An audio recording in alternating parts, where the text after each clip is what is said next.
What's going on, everybody? Happy Saturday night. It's the Saturday night stream coming at you all the way here in southern Indiana, beautiful southern Indiana. And tonight I'm going to finally put myself through the task of ranking Romero's filmography from 1968, the classic Night of the Living Dead, all the way to the not so classic Survival of the Dead. In 2010, we're going to go through all of George's films. I'm going to rank them it's going to be a tier list. I've seen a lot of YouTubers do this. First time I'm trying this. I actually just saw Dead Pit Boys doing that the other night with the tiers of the slasher villains. It was pretty cool. I've seen Grande do a bunch. I actually see a lot, which gave me the idea in the first place, on a lot of these fantasy football YouTubers when they're doing their weekly rankings and whatnot. So I figured it's time to put myself on the hot seat and officially reveal. And I've thought about quite a few of these. I don't know where I'm going to put them yet. But we're going to officially reveal my rankings of all of George's films from start to finish. So we're going to get into that here in just a second. Missed you guys last week. I was in St. Louis at a concert, Queens of the Stone Age and Viagra Boys. Hell of a time. That was a hell of a show. That was a hell of a show. Not many of you are music lovers out there, but Viagra Boys is definitely a band that I would highly recommend checking out if you are at all interested in. I don't know what you'd call it. It's rock and roll, but it's very punk. It's got punk flavor to it, but it also it reminds me. I don't know if you guys remember the band from the '80s, Romeo Void.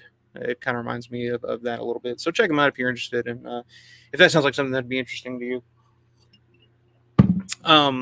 Viagra Boys, check them out. So yeah, didn't hop on here last week. Posted a video.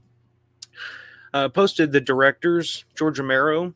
That video that I guess is a little hour-long documentary. It was produced by AFI.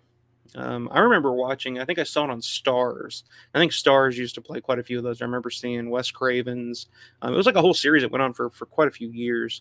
I think George was in season 2 of that one, so that was probably around '99. So it took you all the way up to Bruiser. I guess Bruiser was just in the process of coming out at that time. It was probably, if you think about it, it was probably some type of publicity for George at the time when Bruiser was coming out. Because Bruiser. I don't remember any kind of publicity for Bruiser when it came out outside of the internet. If you went to upcominghorrormovies.com or something like that, other than that, you would never know that this fucking movie ever existed. So that's probably one of the only, one of the few times that that Bruiser got some kind of mainstream publicity at the time. But I've always loved that little documentary, just hearing from people like Ed Harris and Adrian Barbeau and Hal Holbrook, Stanley Tucci, another guy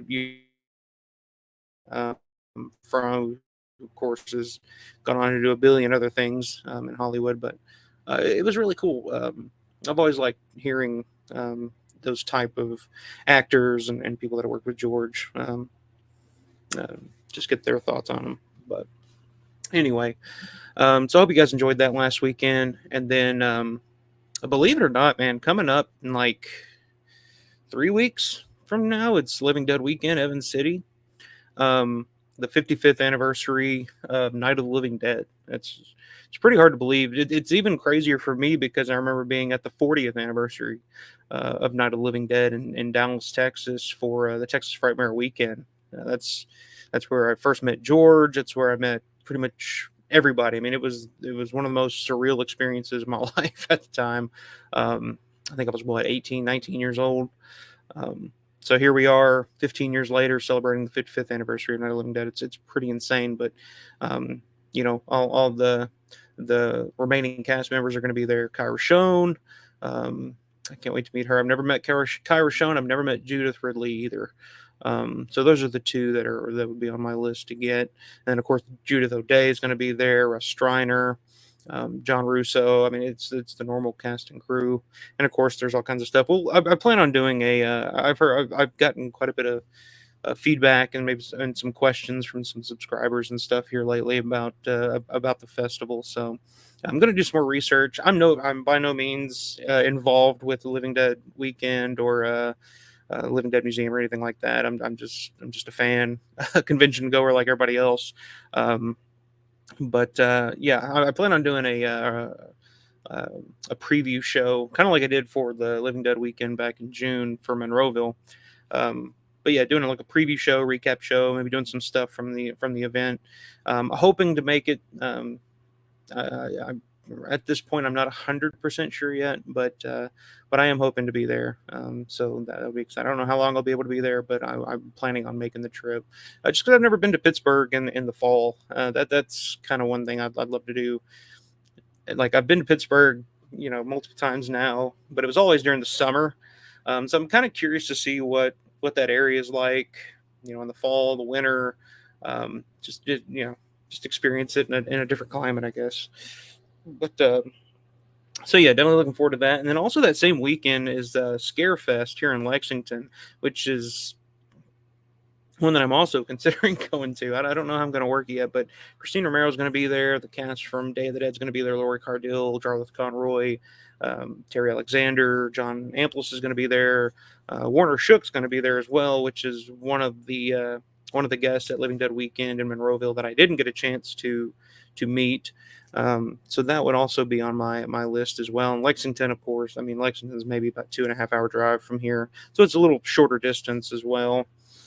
So yeah, I don't know what the plan is yet. I'm thinking, really contemplating, maybe trying to hit both up, taking a few days off, and just kind of making a little tour out of it. I don't fucking know at this point. We'll see what happens. But yeah, it's that time of year. I mean, it's tomorrow's October 1st, and Halloween's right around the corner. We actually got my daughter picked out her Halloween costume today. There's a little costume shop here in Evansville called the Knickknackery. Give them a shout out there. They're open all year. It's literally like having a Spirit Halloween open around. They have mass costume and everything. It's insane. It's so. Am I back? I think I froze.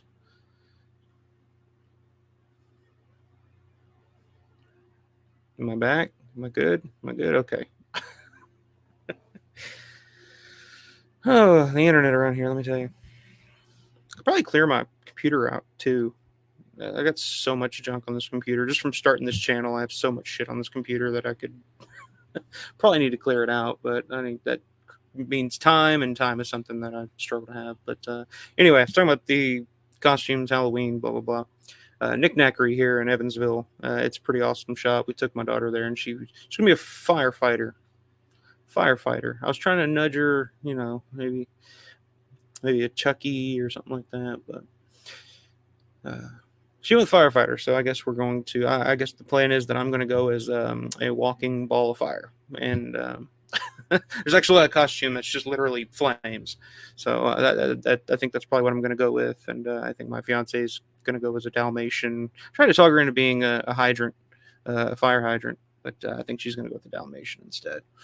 But anyway, I mean, Halloween's coming up. It's pretty exciting. I do have plans for a Halloween stream, Romero-related Halloween stream this year. It's on a Tuesday night. But I do have a pretty cool idea that I think I'm going to start on Halloween night and just kind of continue as we go on here. But yeah, we'll get into that at a different time. One thing I want to mention here before we get into my actual rankings of these films. And some of these I'm really going to have to be honest with myself if we're going to do this right. Yes, I am a Romero guy. I mean, that's what I do. But I have to be honest with myself on how I would rank these movies, because part of me would just put them all in these are great films, and I love them all, and I do love them all on some level. But I have to be honest with myself on, where they actually rank in the pantheon of Romero's work. So that's going to be kind of a struggle for me tonight. But we're going to get through it, and we're going to talk through it, and you know. Okay, thank you. Good. No me, you're back. Thank you. Sorry about that, guys. It's good to see you. I don't think you're new here in the room, I believe, but that's a great avatar. I love that avatar. Good to see you in here. Appreciate you joining me. But yeah, one thing I want to let me see if I can bring this up here. There was an announcement from Trick or Treat Studios, actually. Share screen of some new action figure. I don't know how many of you guys are action figure people, but I am fairly so. I don't. All right, I'm trying to figure out how to screen share this real quick here, but I'm going to show you these figures. But anyway, they're coming out with some Day of the Dead figures, Trick or Treat Studios, and I do have quite a collection of action figures. I don't know why. That was just kind of the first thing I started collecting. And I have some weird ones. I have some cool ones. Of course, I think the NECA figures for Day of the Dead came out. I can't think of what year they came out, but yeah, it was a Bub and a Dr. Tongue. I have those. I have all kinds of Dawn of the Dead shit. But Trick or Treat Studios is coming out with a new line. There's two that have already been released, and then two new figures that I'm excited about, and actually kind of sold me on this and made me want to discuss it tonight. But I'm going to let me see if I can bring this up here from Bloody Disgusting. Let me see if this is working here on my end. If we're gonna. If I can share this or not. Oh, there we go. It goes to work. We'll try it. I don't know what's going on with my computer, but we're going to do our best tonight. Anyway, Romero's Day of the Dead action figure line coming soon from Trick or Treat Studios. And there's 4 figures in this set. The first one is, of course, Bub. I'm iffy on. I think the figure that NECA did, I believe it was NECA. I may be wrong. Anyway, I kind of like that one better. This one kind of looks a little more cartoonish, I guess, for the Bub figure. But yeah, I do like the details here, the headphones, and I guess I get off this page. There's so much shit popping up on this page. But yeah, some of the details here are pretty cool, but I kind of like the other one better. However, there's also here's one I was going to reveal at the end, but there's going to be a Captain Rhodes figure. I think for the first time in an officially licensed Captain Rhodes figure. I'm guessing it's going to be painted. It's not going to be just gray, but this is one that excited me when I saw it. I was like, "Holy shit, a Captain Rhodes figure!" And this is what I feel like. I know I have, and I know a lot of Romero fans have been waiting for figures like this. Especially like for Dawn of the Dead. I mean, I would shit my pants if they came out with the main 4 cast figures: a Peter, Roger, Fran, and a Flyboy. Now, of course, we've gotten tons of Flyboy zombie figures, and it seems to be the only figures we get are the Flyboy Airport Zombie. Harry Krishna Zombie has one. I don't know if I'm missing any others or not, but I feel like that's it. I mean, you see the Jim Crut helicopter zombie every now and then. But yeah, off the top of my head. So, I mean, the fact that we're getting a Captain Rhodes figure, that's something I love. Because that's the true villain of Day of the Dead. That's going to be fucking awesome. And then, okay, here's the full shot of the Bub. He's got the tape player, and yeah, I mean, it's not bad. It's just, I don't know, it just looks a little cartoonish for me. Of course, comes with a gun and a little bucket of treats, Bub's treats here. This one is cool though. I really dig the Dr. Tongue figure. The hair is what sells it for me. Just the wiry, like that just looks awesome to me. I think that figure is pretty damn good, gotta say. And then the 4th figure that's going to be in this collection is the Laurie Cardill's Sarah figure. So, yeah, pretty fucking cool. And of course, she's the main hero of the film. So, I mean, you need a main villain. I mean, if you have a Batman toy, you need a toy and vice versa. and I think these are going to be really, really fucking cool. So yeah, I just want to show. I'm not sure. I don't know if it says a date on when these are going to come out. Let me see if I skipped over it up here somewhere.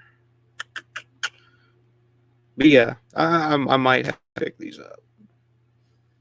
The Rhodes and see the Rhodes and Seraph figures. I'm definitely going to have to get, but I'm probably going to end up getting all 4.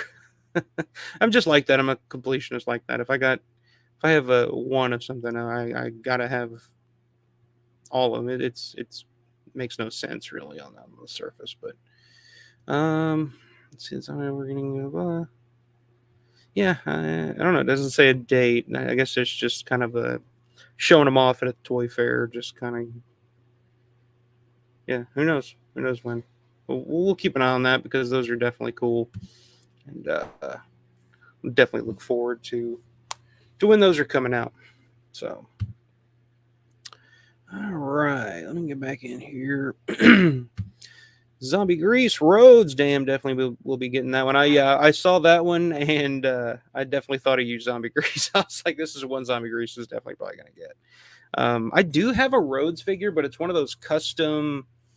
It's like a custom made figure, like one of those like old school toys that they make so many of them now. I do have a whole collection of Day of the Dead figures like that. I don't know, maybe I'll show them off at someday, but yeah, any outside of that, I mean, just to have like a really good Rhodes figure, yeah, fucking sign me up for that. Take my money on that one. Zombie Grease Rhodes, villain to some, hero to others. yeah. I mean, that's life. It's all about perspective. Um, so yeah, I thought those were pretty damn cool. I'm excited to pick those up when they come out. All right, so let's go ahead and get into these rankings. So it's going to take me some time and some fucking thoughts, but I'm gonna kind of walk myself through. I got to be completely honest. If you guys disagree in the chat, I apologize. No, I don't apologize. It's my opinion. It's my list. I used it's tiermaker.com or something like that. If you just Google custom tier maker or whatever, it'll pop up. And you can actually look for this tier list here if you guys want to look it up and do your own rankings. Send them to me. Let me see them. I'd be curious to see. It's I'll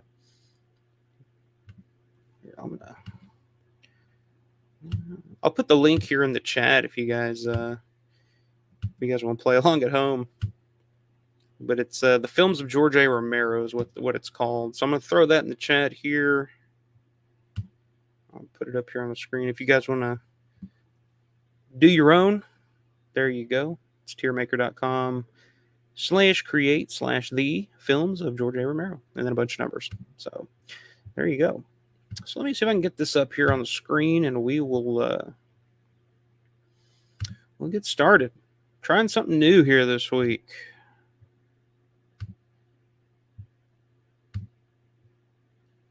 New format. All right, let's see. See if this comes in. And all right, I think we're good. I think we're on here. All right. So these are just the feature films of Romero. I did not include the Amusement Park or Iron City Ass Kickers or any films that he wrote the screenplays for or worked on. These are directed by George A. Romero, feature films that had some kind of mainstream life. I mean, I guess you could include, of course, Amusement Park, and I mean that is a film directed by George A. Romero, but I mean it was just kind of a lost film over time. And Iron City Ass Kickers the same way. But I think to me, these 16 films encompass George A. Romero's career. To me, in terms of, his legacy, his canon of films or whatever. So yeah, we have 5 different categories here that we're going to put each of these films into, and at the top, of course, is cinematic masterpiece. These are the films that I believe are, if the world comes to an end and there's, and we're gathering films and cans of film and Blu-rays or whatever the hell we're storing them away, so that hundreds of thousands of years from now, when the aliens land on the planet and say, "Holy shit, people used to live here," and they're like, "What is this?" And then we'll see. These are the films that are going into cinematic masterpiece, for me. And then, of course, cult classic goes below that. Those are the films that have a place in history that I think are really, really good films. I don't think that they are the best. They're not like cinematic masterpieces. I mean, to me, I look at Romero in the same vein as I look at The Godfather or any other film ever made in history, and then that's where those go. Cult classic to me is just a great film, whether it's a horror film, whatever kind of film that Romero made. To me, it's a cult classic. It's a classic film. It's got its place in history, but it's just not cinema, or what I mean. The creme de la creme. And then below that, we got good, not great. These are films that are, I mean, it's pretty self-explanatory. They're good, not great. Below that, missed opportunity films. The idea, there was a possibility something real, but it just didn't come together for whatever reason, and I think is um, a misstep or a missed opportunity or whatever for George. And then bottom of the barrel here at the very bottom is another one for the fire, and these are the films that are to me, I have to be honest with myself. There's films that if they never existed, it wouldn't hurt or help the way I view Romero, and they're just kind of, you just toss it in the fire. It's just another one, you know. I don't know which one's going to go in there that I'm thinking. I mean, there's some that I got, that I can think of that may end up there, but we'll see. We'll see where I talk myself into this. So yeah. While I'm doing this, if there's a chat and if I'm not getting to it, I apologize. But I'm kind of looking at one screen at a time here. So let's get it started here. We're going to start. We're going to do this chronologically through George's entire career.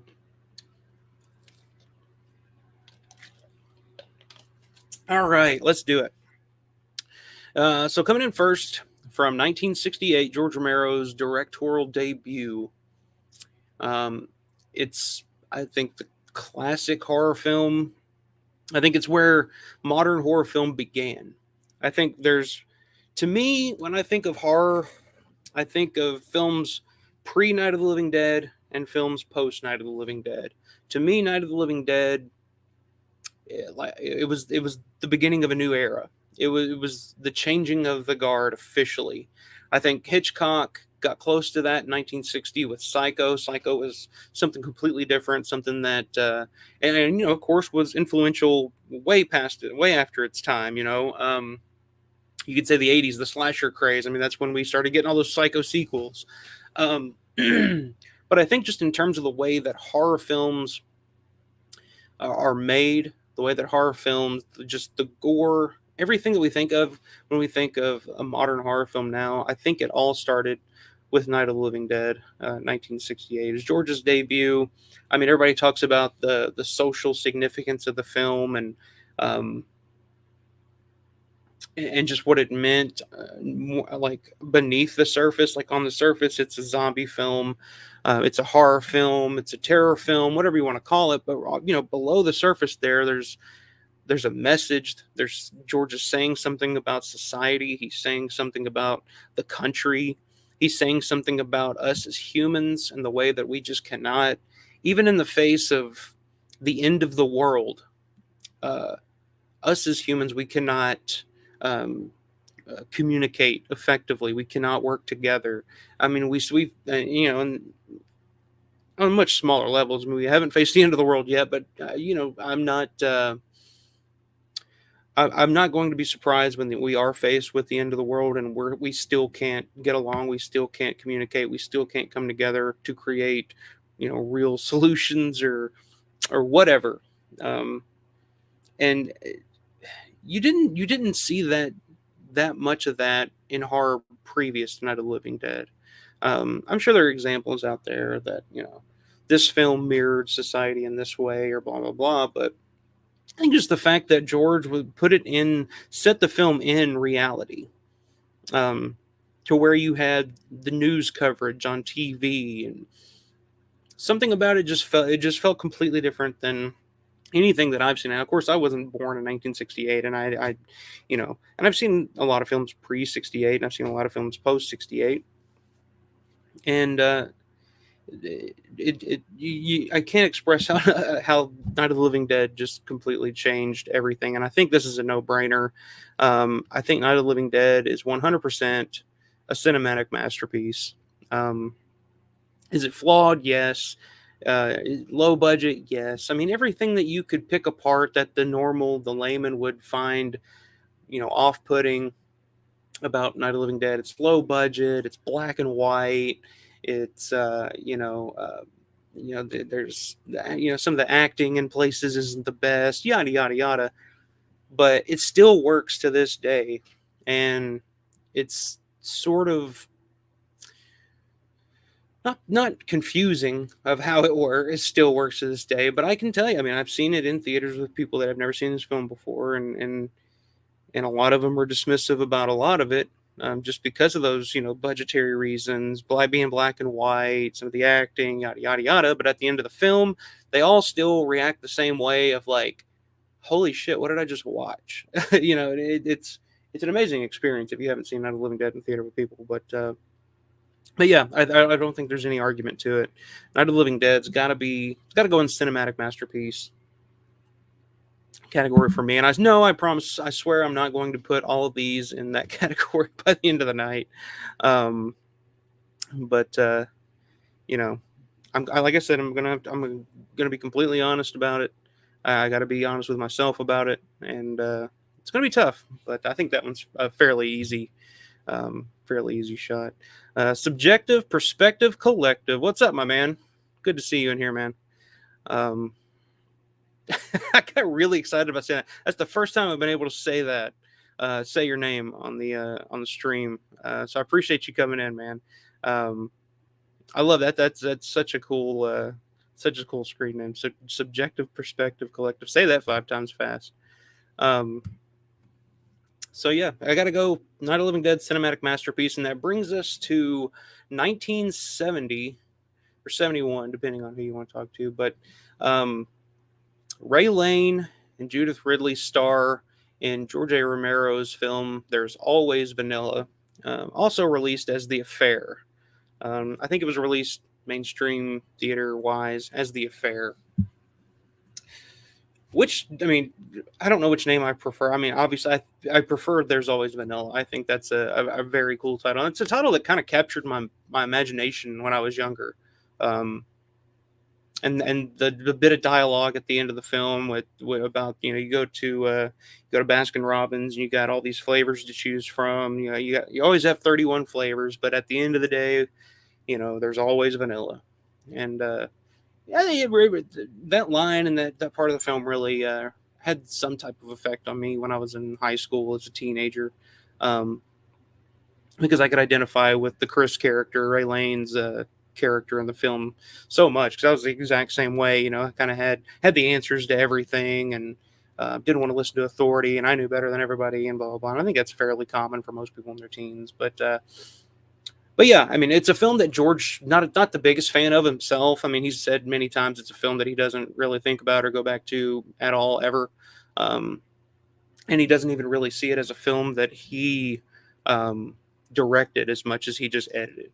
But I don't buy that. I still see a lot of George, and maybe it isn't his editing, because to me that's George's strong point. To me, that's why I consider George to be the best editor, if not in horror history, just if not in film. Um, but I see a lot of that, but I also see a lot of it in some of the settings. I mean, of course, Pittsburgh. To me, this film's all over Pittsburgh. You go to Pittsburgh now, and to me, I feel when you're in downtown Pittsburgh, it still feels like it did from watching There's Always Vanilla. Um, I think some of the acting is really great. I think Ray Lane does a fantastic job in it. I think Judith Ridley. This was, I think, her last acting role ever. I could be wrong about that, but I'm pretty sure this is if not the last, one of the last. Um, she has her moments. I would say it's not the greatest, but the one character that I think is amazing is Ray Lane's character Chris, his father, played by Roger McGovern in the film. Uh, that's one of my favorite performances in all of Romero's films. I don't know why. I just think it's something very natural about it. The his lines, his dialogue, the scenes where he's in the apartment with the girls, getting stoned and drunk. And I mean, the dude, to me, he's playing stone slash drunk perfectly. And there's a theme there with this early. And they were probably because they were probably stoned and drunk when they were filming. I believe, if I remember correctly, on some of the documentary that's on the Arrow version of There's Always Vanilla, I think I remember John Russo pretty much laying that out there. It was like, yeah, that film was the entirety of that film was done under the influence, which you can kind of see here and there. But I still think there's a lot of good parts to it. I think the end with Judith Ridley's character going to get the abortion. Of course, it's got George Casana in it playing the guy that's facilitating the abortion. Um, I don't know. I think there's a lot of good to it. I think that part there with the abortion, there's something very just uncomfortable about it, especially in George Casana's performance. I think the way he delivers that dialogue, um, there's something just very just like creepy about it. It's just ugh. Um, so I do think it's effective in certain ways. It's a little slow. It's definitely more of a, um, I guess drama. I guess you would call it more of a drama film to me, and it's not one you go to watch and expect to have a great time with. It's one of those that I revisit maybe once a year, um, and I do enjoy it quite a bit for what it is. Um, but I think this one would have to probably go in the good, not great category for me, because I do like it. I do think it's a good film. Again, there's plenty of flaws, budgetary and all that. I also love the fact that in some way it kind of gives you a behind the scenes look at the latent image and the work that they did with the commercials and all that, because the film, a lot of the film takes place in that world, in the especially when Chris goes and gets the job, the marketing job, um, and just in George's kind of take on that. But of course, this is a film that George didn't write. It's not George's brainchild to begin with. So I guess the credit has to go more to Rudy Ritchie, who actually ended up writing the film. So to me, it's more of a Rudy Ritchie film than it is a George film, but you can definitely see a lot of George in it. I really like it. I think there's quite a bit there, especially around this time period. It's touching on some pretty touchy subjects of abortion and stuff like that. Um, so I think I'm gonna put There's Always Vanilla in good, not great. So I don't think it's a great film, but I do like it. I do think it's a very good film. Um, so yeah, what are you guys thinking in the chat? Or am I on the right track here so far? Uh, let's see. Definitely agree. Night of the Living Dead was my first VHS. I bought at a yard sale for $1, and I watched it over and over as a kid with the bat. Interesting. Um, yeah, I think I don't. The first time I owned Night of the Living Dead, I think I recorded it off of A&E or something late at night, and it had commercials and all that stuff in it. But that's the one that I just watched over and over again. I mean, this thing was aired at like 2 in the morning, so it was like Night of the Living Dead with a lot of infomercials and shit in between it. So that was my first exposure. And of course, like I said, I saw the Savini remake first. So, but yeah, which VHS did you have? Because I know that there's a billion out there. Because I mean, that was just one of those films that that everybody put out at one point or another. Um, so okay, so we'll move on here. I'm gonna pop up. All right, so after There's Always Vanilla in 1971, 72, depends on who you ask. We get George A. Romero's Season of the Witch, aka originally titled Jack's Wife, and released just like The Affair, because these were released by the same company. I think Lee Hessel was in charge of, I think, the next three of these films, actually. But yeah, 1972, we get the Season of the Witch, aka Hungry Wives, which is one of the worst fucking titles for a film I think I've ever heard. It sounds like a really shitty porno, more so than a horror film, or I guess that's what they were trying to market it. I don't think they knew how to market. I think that was the problem with a lot of George's films at this time, is that they didn't really know how to market them, because Season of the Witch really isn't a horror film. It's not really a sexploitation softcore film either. It's more of a feminist drama. I don't even know how to explain it. There are horror elements in it. I mean, yeah, it is about witchcraft and Jan White's character putting spells on Ray Lane, trying to lure him in. But it's all about the illusion of power. Ray Lane's character in the film is more, he's obsessed more with the power of the mind. If you believe something strongly enough, then it will happen. And I think that mixed with the Jan White character's interest in witchcraft, I think it's just, I don't think there's any real witchcraft going on in this film. I think it's mostly just about the liberation of women and the place of the wife. Because I think the perfect title for this film is actually Jack's Wife. Now, how do you market a film called Jack's Wife? That's a good question. And that's the problem with this period of Romero's films. I mean, how do you market a movie called There's Always Vanilla? I mean, I guess there were those films at the time that were kind of popular, but so that was maybe a little more marketable than this. I don't know who you market this to. It's not a horror, like I said, it's not a horror film. It's not a sexploitation film. It's just more of a, sorry, hit the microphone there. Sorry. It's more, I'm just sitting here waving my arm around. Yeah, I don't know. It's more of a drama more so than anything else. But Jan White's performance is really good in it. I really enjoyed Ray Lane's performance in it as well. What's that woman's name?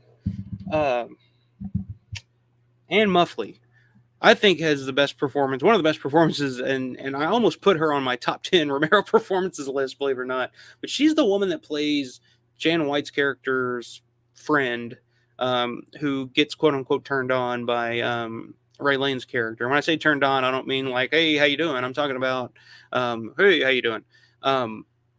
And of course, Ray Lane takes the cigarette, breaks it up, and makes it look like a joint, tells her that it's a joint to prove his point that the power of the mind, if you believe in anything strong enough, then you will actually begin to feel it or believe it or whatever. And of course, she smokes it and she's like, wow, this is wild, And just her reaction, just, that whole scene, I think, is amazing. And to me, this is the first, if you want to look at it this way, this is the first 100% Romero film. Because Night of the Living Dead, to me, is more of a, it's a group of people coming together to make something. It's Romero. It's Romero's film to me. It's Russo's film to me. It's Striner's film to me. That was a group effort, a collaborative effort, if you will, to me. And then, of course, like I mentioned, There's Always Vanilla is more of a, it's a Rudy Ritchie film. It's a film that Rudy Ritchie wrote. But Season of the Witch is I believe it's the first of Romero's films that he actually wrote and directed. So this is all 100% George's brainchild. I don't know how much of an influence George's wife at the time, Nancy, had on this film. I've always been interested in that. I've always wanted to know more about Nancy Romero. I don't know how much more there is to know about Nancy Romero. I don't even know if she's still alive. I don't know anything about her. You can't find much about her at all, but that's an interview I would love to get someday. I talked about doing interviews with some of the lesser known Romero, people. And that's a name that I would love to have a conversation with, just about this film, if nothing else, just to see how much input she had in it at the time. But yeah, so this is really George's first, and it's a film that George always loved and he always said that this was the one film that he wishes that if he had the chance he could go back and remake, because just as with Night of the Living Dead and Just As With There's Always Been Ellen, of course, two very separate levels of success for both of those films. Season of the Witch is a film that was hindered very much by, of course, time, money, budget, all the usual shit that seemed to hinder Romero's films at this time, just for the simple fact that he wanted to stay independent and keep working in Pittsburgh with his people. And that's, why I love George. So yeah, I mean, the film is a little slow. I'll admit it's a very heavy dialogue film. And I think that's what I was getting at originally with mentioning that this was the first film that George 100% wrote on his own. That to me, this is the best Romero dialogue in any film. It's up there. It's to me, there's some great dialogue in Day of the Dead that I love. Great dialogue in Martin that I love. But to me, like, something about Season of the Witch and some of the dialogue in it and some of the conversations that they're having, and I think it's a really mature subject matter in the film that it's crazy to me to think that George at the time, who would have been what, 30, 31 at the time, was very in tune with. Like, for some reason, he really wrote the middle-aged housewife character very well, which is why I wonder how much input that Nancy Romero had in this. So I don't know. I think there's just like with There's Always Been Ellen. Yes, it's flawed.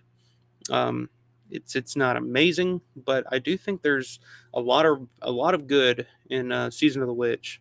And I think there's a lot of interesting scenes. Some, like, I love the dream sequence at the beginning of the film. With just the baby, and there's just the sounds. It's just very experimental, very European feeling. That intro, and then of course there's other scenes throughout the movie that I think are really interesting, really well done. Of course, I mentioned the scene with Anne Muffley and Ray Lane. So I do think there's a lot of good. Of course, it has the Season of the Witch by Donovan on the soundtrack, which is kind of weird, but fits for me. I love that song. So I don't know where this one would fall. For me, it's almost a cult classic. Am I crazy for that? I don't know. Some people would probably say that I was out of my fucking mind for doing that if I put it in cult classic. Let's see what the chat's saying. Let me think on it. For me, Vanilla was one and done. Haven't seen in over a decade when I bought it. And yeah, that's a lot of people that I think for that film, and it's not for everybody. And to me, it's I think of it. It's interesting. I think it's fun. I love the some of the chemistry between Ray Lane and Judith Ridley's character on some of the more the more playful scenes, the montage scenes. But totally understand that. Let's see. Subjective Perspective Collective. I'm not sure which one it was. I was about 6 or 7. Yeah, there's no telling. Some of those are worth a fucking ton of money though. Zombie Grease, Dawn, and Martin, to me, are Romero hitting on full cylinders. Definite masterworks. Well, stay tuned, sir. We'll get to it. Let's see. SPC, I liked Season of the Witch. Only seen it once, but would rewatch it. It's been years. Yeah, I would suggest going back and rewatching, especially if you haven't seen it since it came out, like on VHS or the DVD that Anchor Bay put out. Those were really rough looking. And I think that's one thing that's really helped a lot of the older Romero films now. The Arrow release that came out when they did the Between Night and Dawn box set. Those DVDs look really, really. It's at 100% the best that they've ever looked. There's Always Been Season of the Witch, and the Crazies. So yeah, if you get a chance, check those out. I think that's the best way to. You can actually kind of make out what's going on in it some of the time. Let's see. 1911 Guitar Dude. What's up, man? I love the way Season of the Witch was filmed and the song in it. For me, it's a cult classic. I'd agree with that. Okay. So, cult classic. Good, but not great.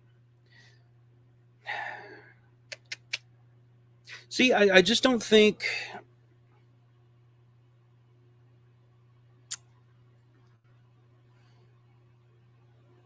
I don't think it holds up with some of the other films that I think would probably fall in the cult classic category.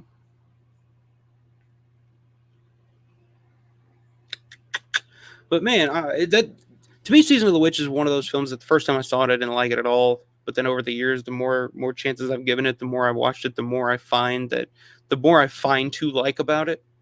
Um, mm, this is tough.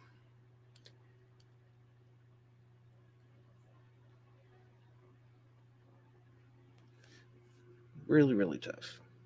I think I'm gonna have to put it, and it may get there someday, but I think I got to put it in good, not great.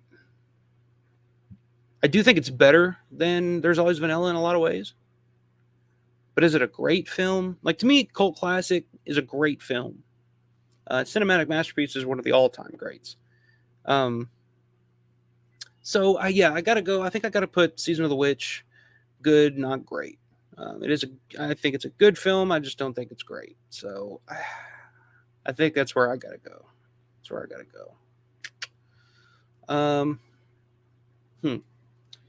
I don't know how I feel about that one, but maybe I'll revisit it when I'm done. We'll see where everything else ends up, and I'll see if everything fits perfectly where I want it. So we'll move on. I'll revisit these. We'll see what we do. So 1973, we see George A. Romero's release of The Crazies, a film shot in Evans City once again, where they shot Night of the Living Dead. And The Crazies, to me, is it's absolutely one of my favorite Romero films. I think, hang on, I think let me knock that down. Sorry, I left that up. What are you guys saying? Know me? Think you're right. Okay. Subjective, perspective, collective. I'd say it's good. Okay, so I don't feel okay. I feel a little better about that now. But like I said, we'll let me go back to this. We'll see where we end up. So The Crazies in 1973, starring it's got Richard Liberty in it from Day of the Dead, Lynn Lowry, of course, from I Drink Your Blood and Shivers, Cookies. She was in a lot of shit back in the day, and I thought she did a great job. Let's see who else in there. Will McMillan's in there.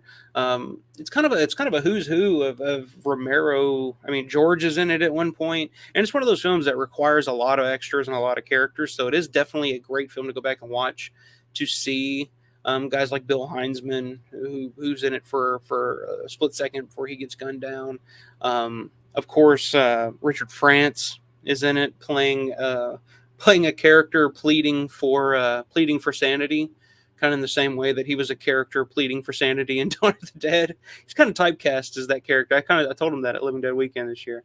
I was like, you always played the character who was always pleading for sanity and was always right. So yeah, I think a lot of the acting's pretty good in this. I think it's very. I love the pace of it. The soundtrack is a little wonky at times. Like a lot of it's just the drum. But man, it moves fast. And for a film, think about just for a film, the budget of The Crazies, and just all the limitations that George was working with at this time. And this is one that this isn't an original George idea. This was written by Paul McCullough, who worked on Night of the Living Dead, worked with Latent Image, but also did the music for a lot of John Russo's films later on. And of course, did the score for Tom Savini's Night of the Living Dead remake in 1990. So some fun facts there for you. But it was built off of a Paul McCullough idea of a screenplay called The Mad People. And George took that screenplay, kind of rewrote it, gave it his own flavor, gave it more of the more of the military, just I don't know, the lampooning of the U.S. military and all that. Gave it a little more substance to it.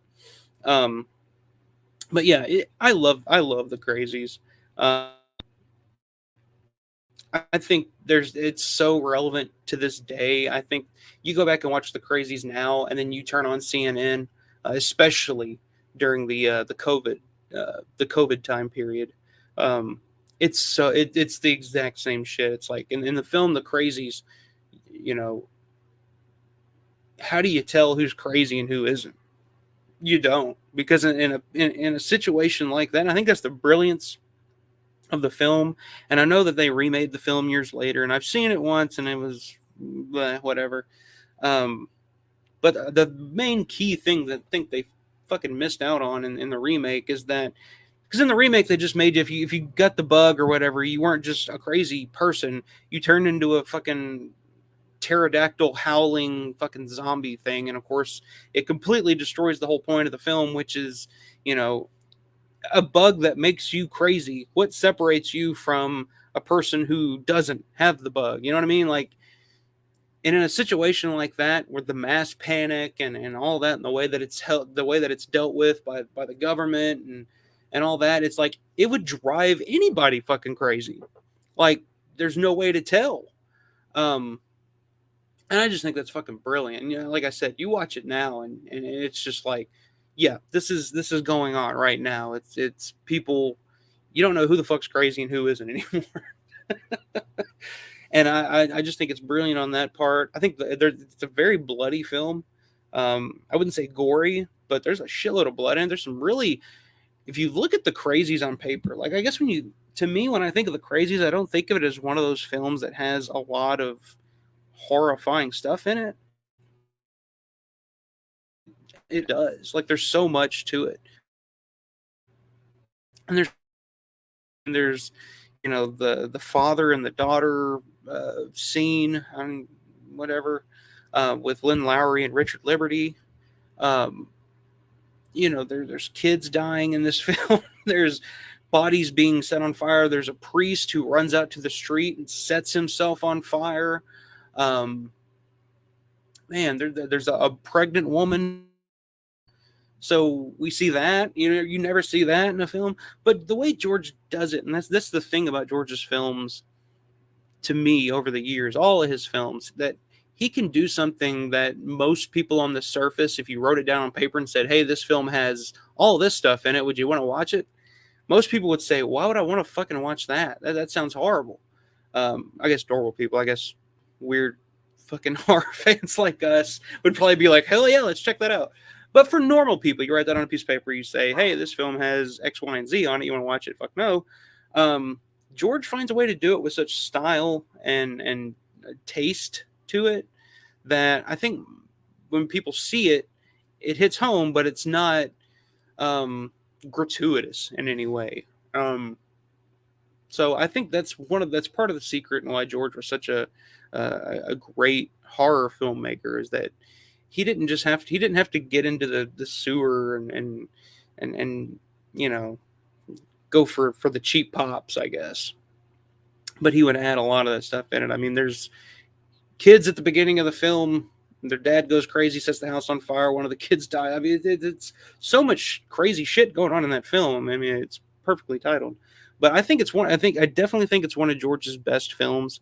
Of these three that I've talked about, I definitely think I put The Crazies a level above. There's Always Vanilla in Season of the Witch. Um, to me, it's probably right there on the border of my top five Romero films. Um, so I don't know. I think I'm gonna put this one in cult classic for now. I don't think I would call it a cinematic masterpiece, but I definitely think that The Crazies could be categorized as a cult classic. Yeah. I don't know. What do you guys think? See, subjective, perspective, collective. That remake's terrible. Love Romero's The Crazies. Yeah, that remake pissed me off in so many ways.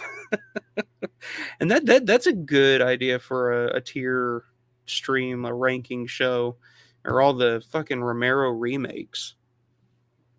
I don't know if I'd have any. I know people love the Dawn of the Dead remake. I know it's so goddamn good, but I have so many issues with that fucking movie. I guess that'd be the perfect stream to kind of get into all that, because I never really spend a lot of time talking about my issues with the Dawn remake or the Crazies remake or whatever else. So I don't know.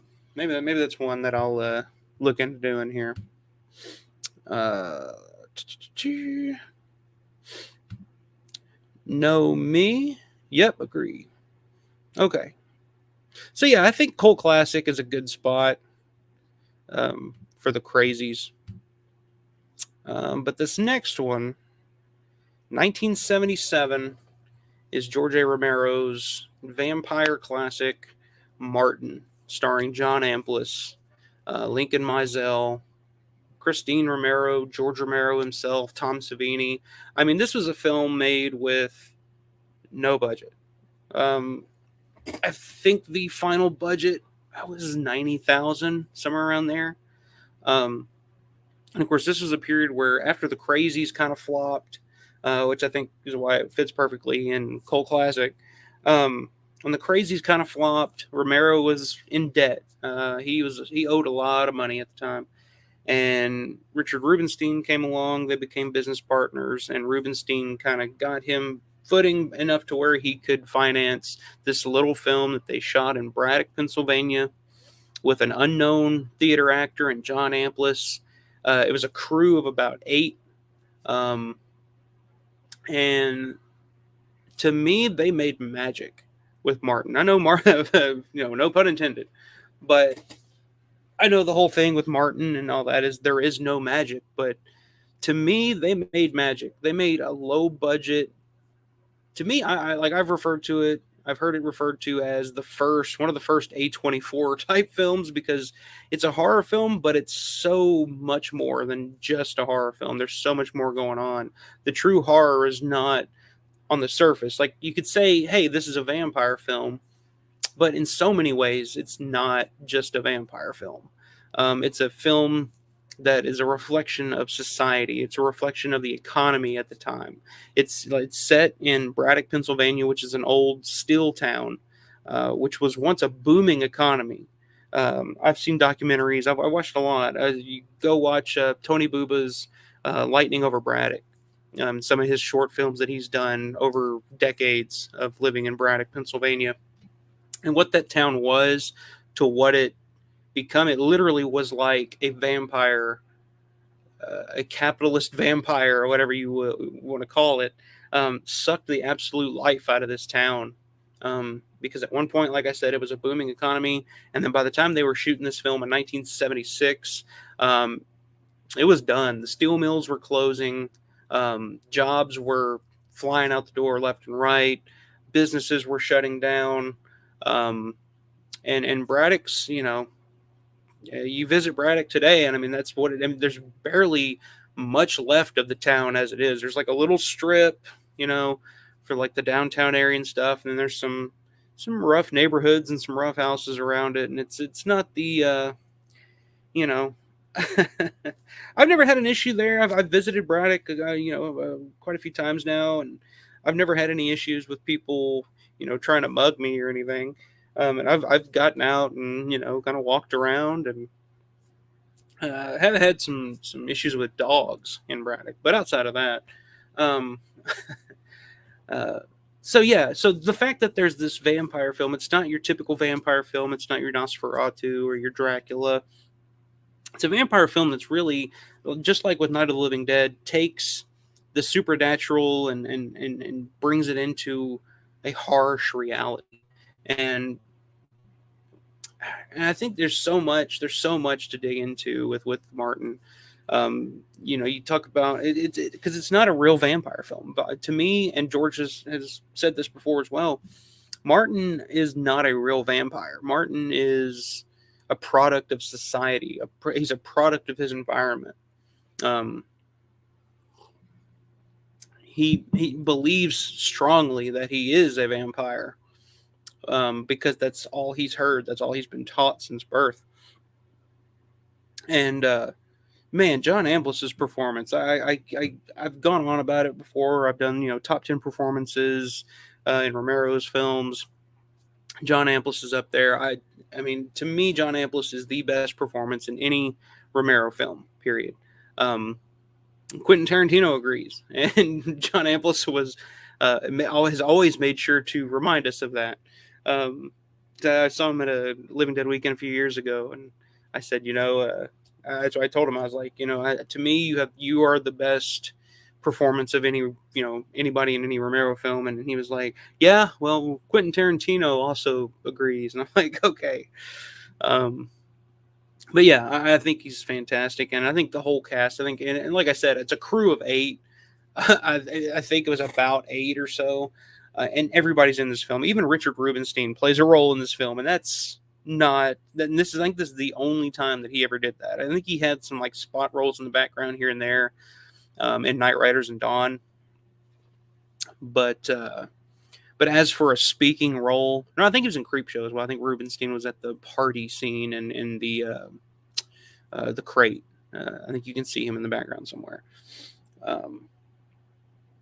So yeah, Rubenstein had a role. The score by Donald Rubenstein, I think, is one of the most perfect scores. And the amazing thing about it is Donald Rubenstein didn't see the film. He did the score first by just reading the screenplay. And the fact that it fits so well with Amplas's performance and the atmosphere of Braddock and the neighborhoods, and it all came together so well. And of course, George's use of that music was done well too, because this is also a film that I think really highlights George's editing.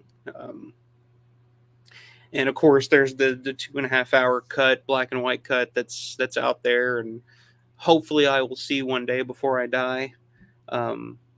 But I think Martin is one of the all-time best independent horror films of all time. And to me, this is 100% a cinematic masterpiece. I can't tell you how many times I've seen it. It's probably my second favorite Romero film, behind, there's one coming up here in a second we'll talk about. But I just love it. Every time I watch it, there's something comforting about it. There's always something else interesting about it. Something else that sparks another thought or another theory. I just absolutely love Martin. I love the acting. Lincoln Mizell is fantastic in it. To me, it's Christine Romero's best role. It's the film where we're officially introduced to Tom Savini, and his acting and his effects. So I think it's got to go.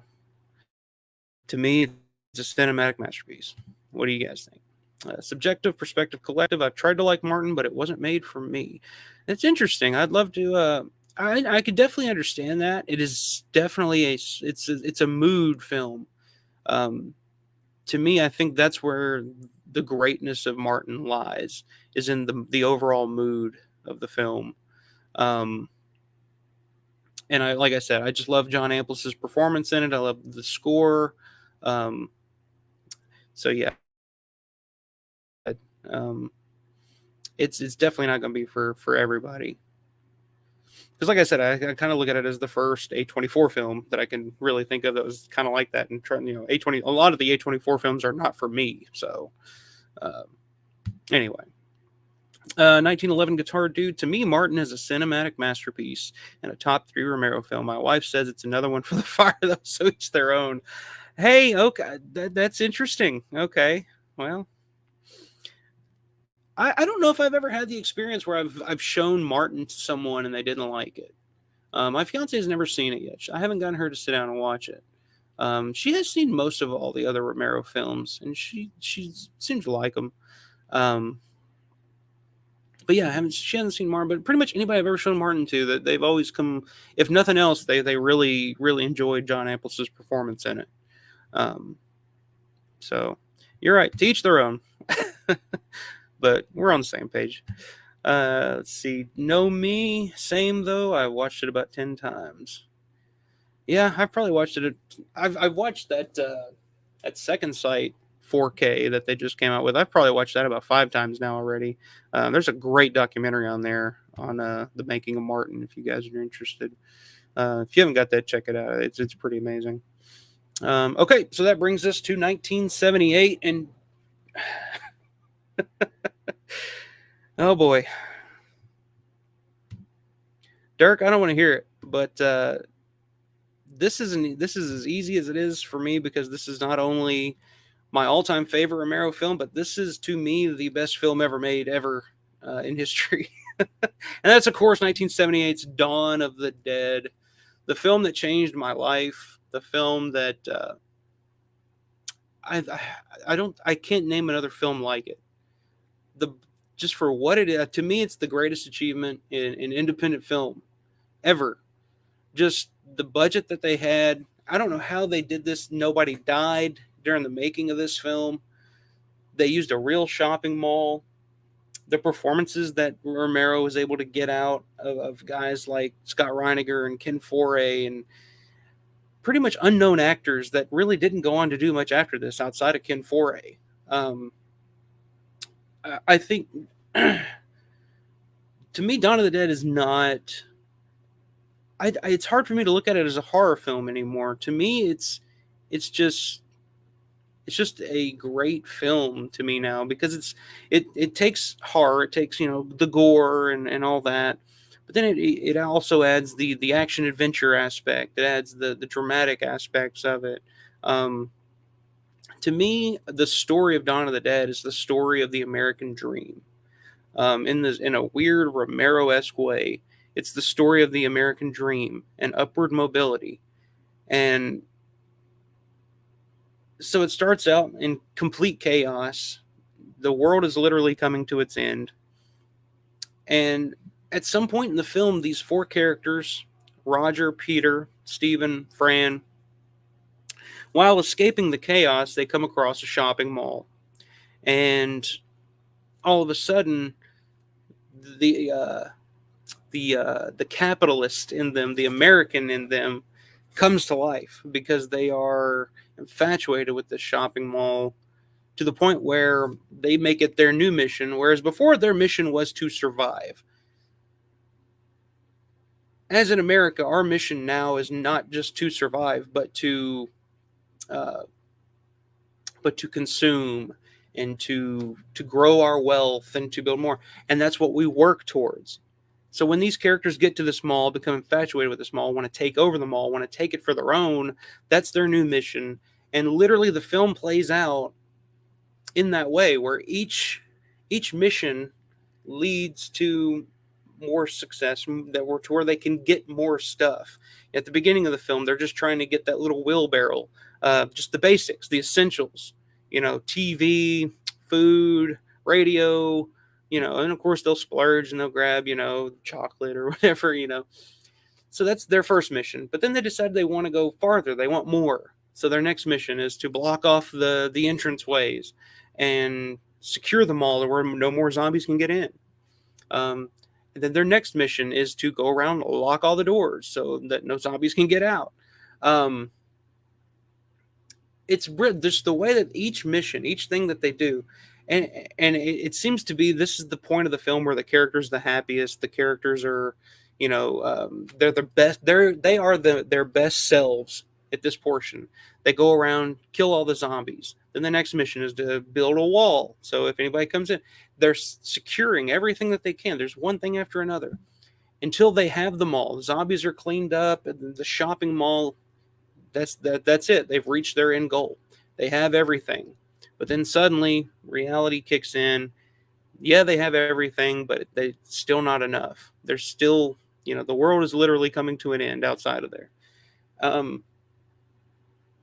I can't explain it. My love for this film. I just think there's so much to it. The characters, there's so much to the characters, so much unspoken stuff about the characters that you could literally, I don't know, you get a sense of who they are without them banging over. Like modern films now, to me, there's always the main character and he has the flaw and he has to overcome something to reach his end goal and blah, blah, blah. Well, in Dawn of the Dead, these characters, we don't really know a whole lot about their flaws, or if they when they were kids, or their past lives. There's literally a scene in the film, in the director's cut, I think, or maybe in the U.S. cut as well. There's literally a scene where they're just like, any of you guys leaving people behind? Ex-husband, ex-wife, you, Peter, some brothers. That's it. That's all we fucking know about these people's past, their histories, their, whatever. But as the film goes on and you see what these certain missions and the turns that this film takes, we start to see their weaknesses. We start to see, their issues and what they need to overcome, blah blah blah. They don't. But it's not like, oh, I was born a crippled midget, and now I'm trying to overcome, that so I can, kill these. I don't know. Dawn of the Dead is a fucking cinematic masterpiece.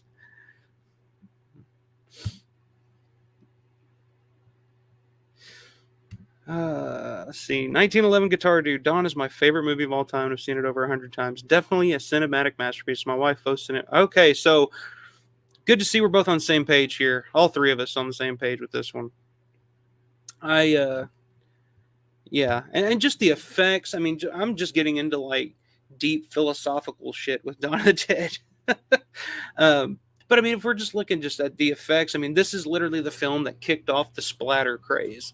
I know, to me, Dawn of the Dead and Halloween combined and created the 80s. If you didn't have Halloween, you wouldn't have the slaughter prototype of the guy in the mask stalking the girls and all that.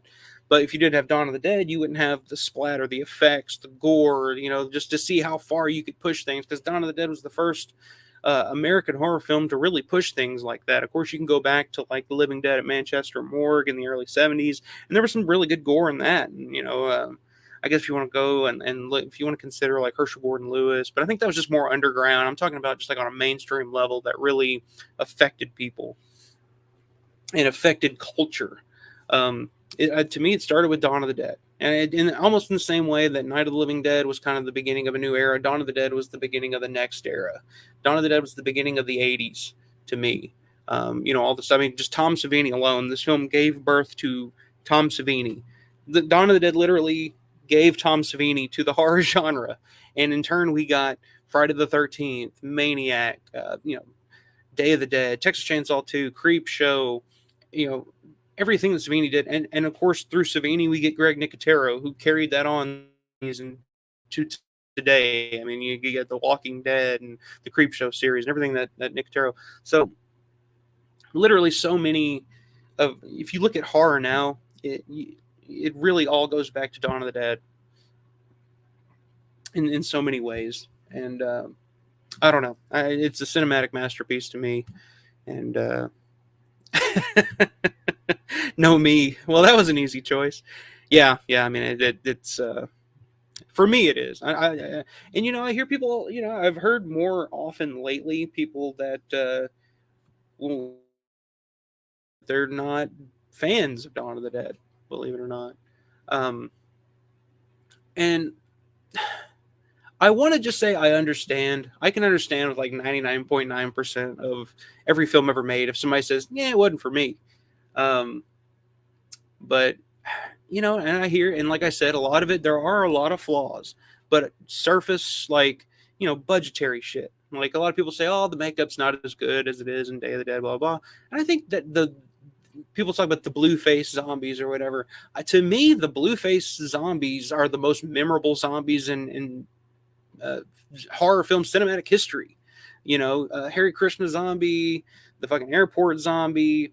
I mean, you see these people now, you can say, oh shit, it's that zombie. You can tell that because it was simple. It was a simple makeup, but it wasn't so overdone that you couldn't tell that they were just like a mound of rotting flesh, or you know what I mean? Like, so it kind of gave the zombies almost a character in themselves, sweater vest zombie, nurse zombie. And to me, that just mirrors the idea that these are dead people. This is society, if it was just all a bunch of gooped up, zombies like in the remake or whatever, and they're just, indecipherable, nondescript fucking zombies. I don't think it hits the same way in some way. I don't know. I've thought about this way too fucking much, but I'm just nerdy like that. But we'll move on. Okay, I can't go on about Dawn of the Dead all night. And I will say that to me, this is the best period of Romero's career. Like, this is his peak in my mind. And up next is 1980s Night Riders, starring Ed Harris, Tom Savini. And this is George stepping away from the horror genre. I mean, he's done, The Crazies, Martin, Dawn of the Dead, all fall into that horror category at this point. And then he goes to something completely different in Night Riders, which is more of a dramatic action adventure type of film. And it's the film debut of Ed Harris, who would, of course, go on to be in everything. Truman Show, History of Violence, Milk Money. I don't know, Milk Money in there. I don't know if you guys remember Milk Money. It's one of those movies that would never in a million fucking years get made today. It's literally a movie about this group of kids who take their lunch money and save up enough. Oh, I would just love to hear somebody pitch this in a Hollywood studio today. They save up their lunch money to where they can hire a prostitute because they all want to lose their. I mean, we're talking these kids are in fucking elementary school, middle school. I mean, it's kind of weird. I guess this is why people don't talk about it too much anymore. But I swear to God, this was a fucking movie in the 90s. I used to watch it all the time. It used to be on HBO, and we were kids. We loved this movie. But Ed Harris plays the father in that movie, who eventually ends up falling in love with the prostitute. Yeah, wow, what a different time. But anyway, back to Night Riders. Back to Night Riders. To me, this is George's, and George has said that this is one of his favorite films that he ever did, Martin being the other one. And to me, this is probably George's most personal film. I think this is definitely a film that reflects George's career at the time, how he saw himself at the time, and how he saw his career and where it was. And to me, if you look at it, I think it also mirrors like old territory wrestling as well that was going on during this time. But again, it's great performances by Ed Harris. To me, it's Tom Savini's best performance that he ever put out in a film. The stunt work in this, I think, is just like the stunt work in this film is as impressive as the effects work that Savini does, like in Day of the Dead. To me, a lot of the in this film, look, I mean, I think a lot of these guys did get fucked at some point, but a lot of the stunts in this film are fucking amazing. Warner Shook, I think, is another actor who deserves a shout out in this film for his role as Pip. Fantastic role. Another guy that, of course, he went on to win like a Pulitzer Prize, but acting wise, didn't do too much after Creepshow. I think but there's so much, like I said, there's so much I love about Night Riders. I'm gonna try to not go on too long. I still have quite a few going here, and I fucking just blew my load on Dawn of the Dead, I think. But I love Night Riders. I think Night Riders, it's a longer film. Again, it's a film that I don't think is made for everybody. But to me, it's one of those films that every time I watch it, at the end of it, I feel like I blew my load or something. You know what I mean? Like, it's one of those films that at the end of it, you're like, wow, that was an adventure. That was okay. Because there's so much that goes on. There's so many different characters, so many different storylines going on throughout the film.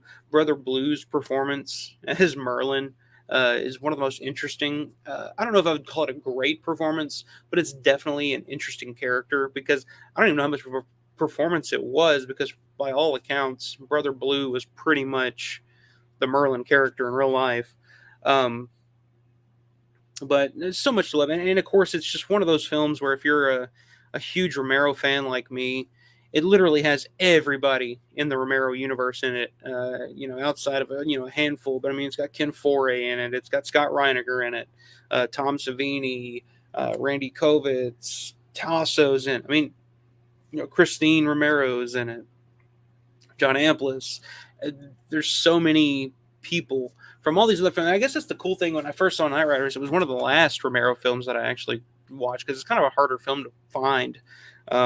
back in the day until it came out on the Anchor Bay DVD. But it's one of those films that when I first watched it, I just loved watching it because it was like all these people that I'd only seen in certain films were playing these other characters in this completely different type of film. And yeah, I always loved that. That's one of my favorite parts about any of Romero's films because it was a family atmosphere. Everybody working together on the same shit. So yeah, I absolutely adore Knight Riders. Is it a cinematic masterpiece? I'm kind of leaning in that direction because to me, it's literally one of those films, like I said, that when I watch it, I feel like I've been through something, you know. And at the end, you're just kind of like, wow, that really was a roller coaster of emotions. It's probably I think it was the first Romero film that I watched where I actually shed a tear at the end, where I kind of cried, like Savini breaking down and crying at the end of Knight Riders. That kind of hurt. Like when I first saw Knight Riders, I was 16, 17 years old. And of course I had really started getting into Romero and Savini and like I always just kind of looked at Savini one way. He's like, oh, this badass effects guy. And I see him in Knight Riders and he's literally breaking down crying at the end. And then the song, I love the score from Donald Rubinstein. I didn't even get into the score for Dawn of the Dead because we all know Goblin's score for that is one of the all-time greats. But the score for Knight Riders, Donald Rubinstein, I think it's fantastic. The song that he plays in the film, you know, I'd Rather Be a Wanderer. I think that's just a great song, period. So yeah, where do I put Knight Riders? Cinematic masterpiece or cult classic? That's where I'm at. What do you guys think? I'm kind of behind here on the chat. Let's see. Oh, here we go. Okay. Love Night and Day, but Yawn, I'm not a fan of. I can tolerate the Argento Code, but I don't care for the goofy stuff with pie smacking. Okay. Yeah. Okay. Don't block me. I'm not a troll. I know you're not, man. And I tuned in to you guys on your stream, your Last House on the Left versus whatever the fucking other one was, Night Train or something. I can't remember. I had seen that film, but I watched you guys' stream, and I remember when you guys started talking about Dawn of the Dead and how it was being boring. I was like, how can Dawn of the Dead be fucking boring? Like I don't get it. I've never had that experience. Like I've shown Dawn of the Dead to pretty much everybody in my life at one point or another, and that's never a response I get. I've never gotten like, oh, this is boring. I've gotten like, oh, this is cheesy or this is corny or that, but I've never heard anybody say, well, this is boring. But love you anyway, man. We're all entitled to our opinions, even if they're wrong. It's okay. Those pies should have been rotten by then. Yeah, but they were refrigerated. That's.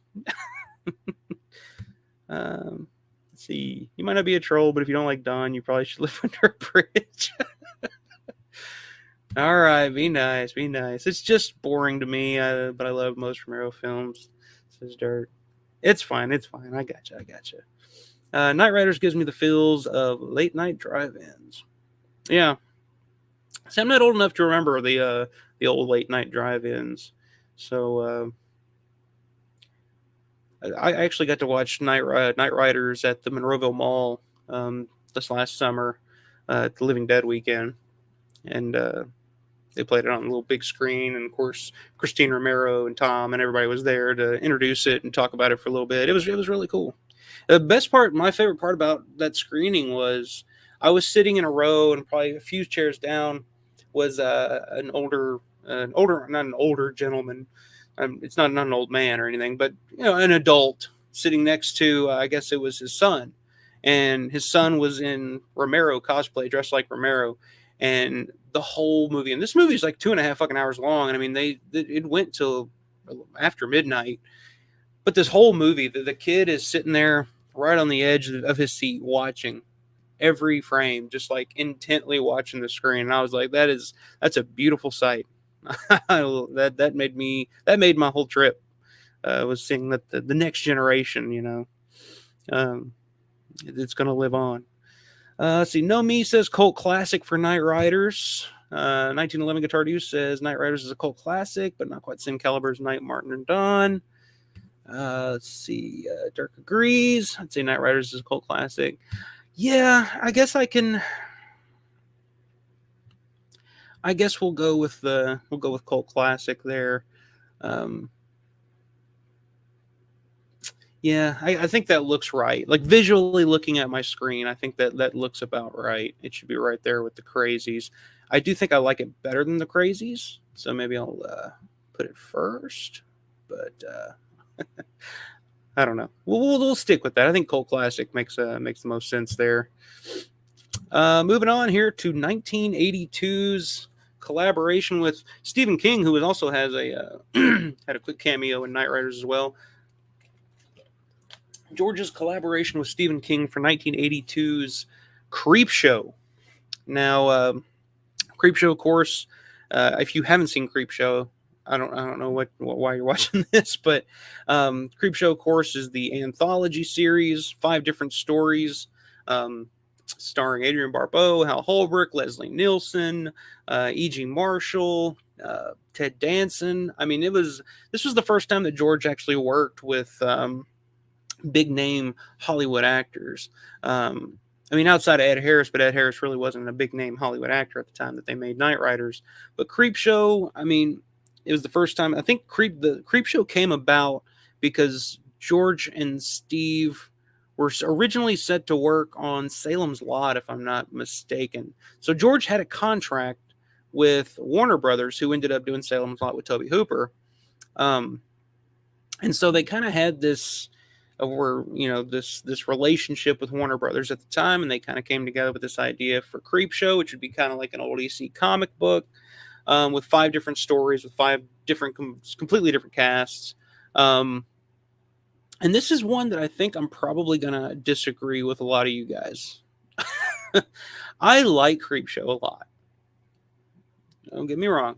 I think it's infinitely entertaining, but I do think I have somewhat of a love-hate relationship with Creepshow.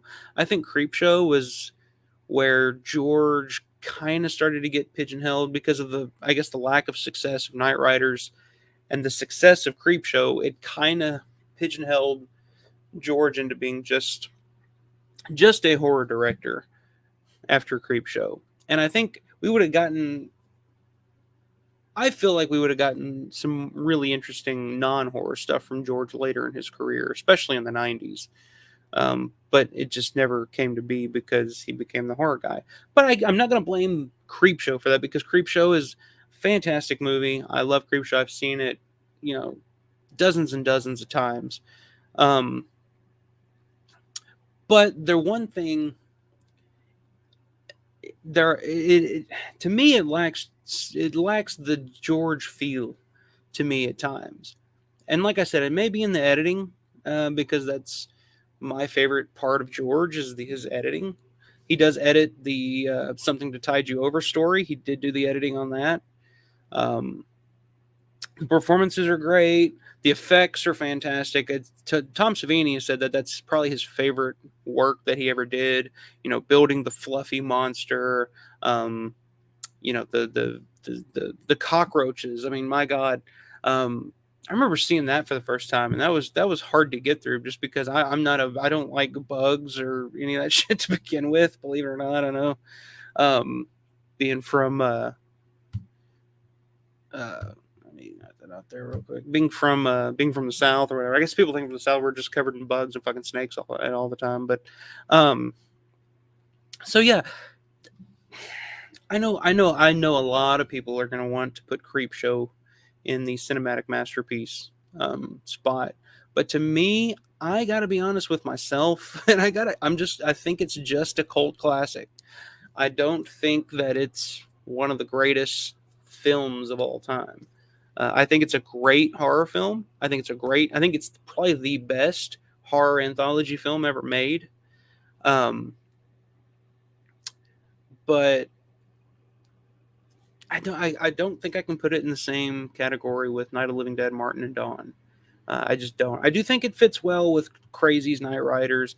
I think it's more well known than those other 2 films, but I think that's definitely got to go in the cult classic spot for me. What do you guys think? I'm afraid to ask. I know you guys are probably like, what crazy, or Creepshow is definitely all-time great. What do we got? Subjective, perspective, collective. Creepshow is highly rewatchable, but can't say how many times I watched it as a kid. Many say 2 is better, but I disagree. I have heard that a lot here recently, too, and I do like Creepshow 2 quite a bit as well. I think probably the best story of any Creepshow film is in Creepshow 2 with the raft. I think that is just one of the most well done.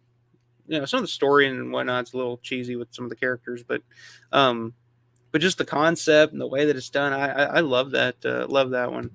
But I might be blinded by nostalgia, but it's a cinematic masterpiece, says Dirk. See, I knew 1911 Guitar Dude. Creepshow invented a whole genre that will be copied till the end of time. I'd say that places it as a cinematic masterpiece. Yeah, I mean, there were some. There were a few anthology horror films prior to Creepshow. But I think just the way that Creepshow was done was completely different. To me, it's a comic book movie. I mean, you think of, like, nowadays we think of like Batman, Superman, those are comic book movies. But to me, Creepshow falls into that category. I mean, it's literally presented as a comic book, the animations and stuff in between the stories. So yeah, I definitely think that it was groundbreaking and very much ahead of its time in a lot of ways. Know me, don't remember it, haven't seen it in years. I'll give it a watch soon. Now it's on my mind. Yeah, I check it out. I mean, there's quite a few releases of it out now, but Scream Factory, they put out the Blu-ray a few years ago and just recently did the 4K. The 4K looks amazing. I was blown away by it. And that was one that I was really on the fence of because I really liked the Blu-ray that Scream Factory did. But when the 4K came out, I finally talked myself into it, and I was very, very impressed with it. So yeah, I guess we're all split on this one because, yeah, I got to stick to my guns on this one. I think Creepshow is definitely a cult classic, but I don't think I can put it in the cinematic masterpiece. And this next one's going to be one that we're really gonna struggle with. But the next one is 1985's Day of the Dead, starring Laurie Cardille, Jarlath Conroy, Terry Alexander, Joe Pilato, Howard Sherman, Richard Liberty. And to me, Day of the Dead, first time I saw Day of the Dead, I did not like it. I thought, like, as Dirk was talking about a minute ago, he feels like Dawn of the Dead's boring. I thought Day of the Dead was boring as shit the first time I saw it. It was only after the next few times I watched it, I started to kind of pick up on it. I started liking it more and more. It was one that grew every viewing. When that DVD came out from Anchor Bay with the Bub's head that had the Velcro on the back and all that. When I got that and started like getting into some of the behind the scenes and watching the documentaries on it, listening to the commentaries, my appreciation for it went through the roof. And I love Day of the Dead now. I have a whole wall of Day of the Dead stuff. Like I said, I got Day of the Dead figures. And to me, Day of the Dead is I said this to, I think it was Zombie Grease. I said this to in a comment the other day. Because I know he really loves Day of the Dead. To me, Day of the Dead is George Romero's. Day of the Dead is to George Romero what The Thing is to John Carpenter. At the time, it was not a success whatsoever here in the United States.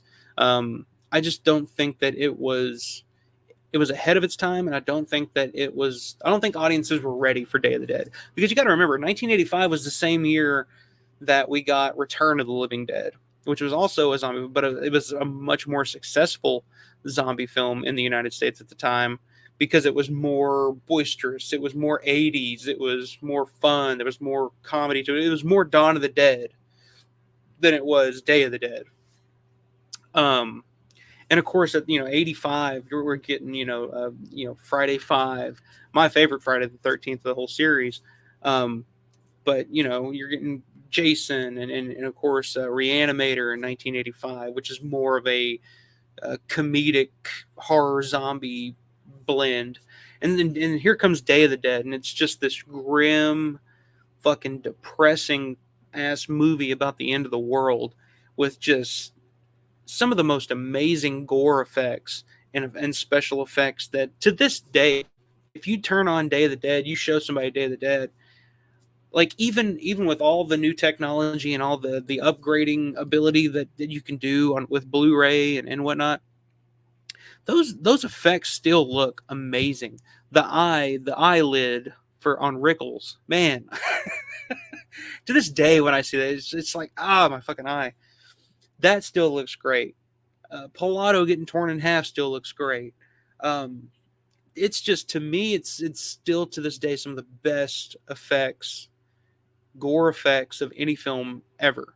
The acting, I think, is fantastic. The dialogue is fantastic. Um, I Howard Sherman's performance as Bub, I think, is just behind John Amplas in terms of best performances in Romero films. Um, I love that character. He went way above and beyond, and it's not easy to do, as we came to find out um, when we saw Big Daddy and Land of the Dead. It's not easy to pull off a sympathetic, believable zombie. Howard Sherman hit on all of the cylinders that Hugh and Clark didn't quite hit with Big Daddy for me in Land of the Dead. I love Day of the Dead. There's so much about it that I love. Romero has said that it's his favorite of his Dead films.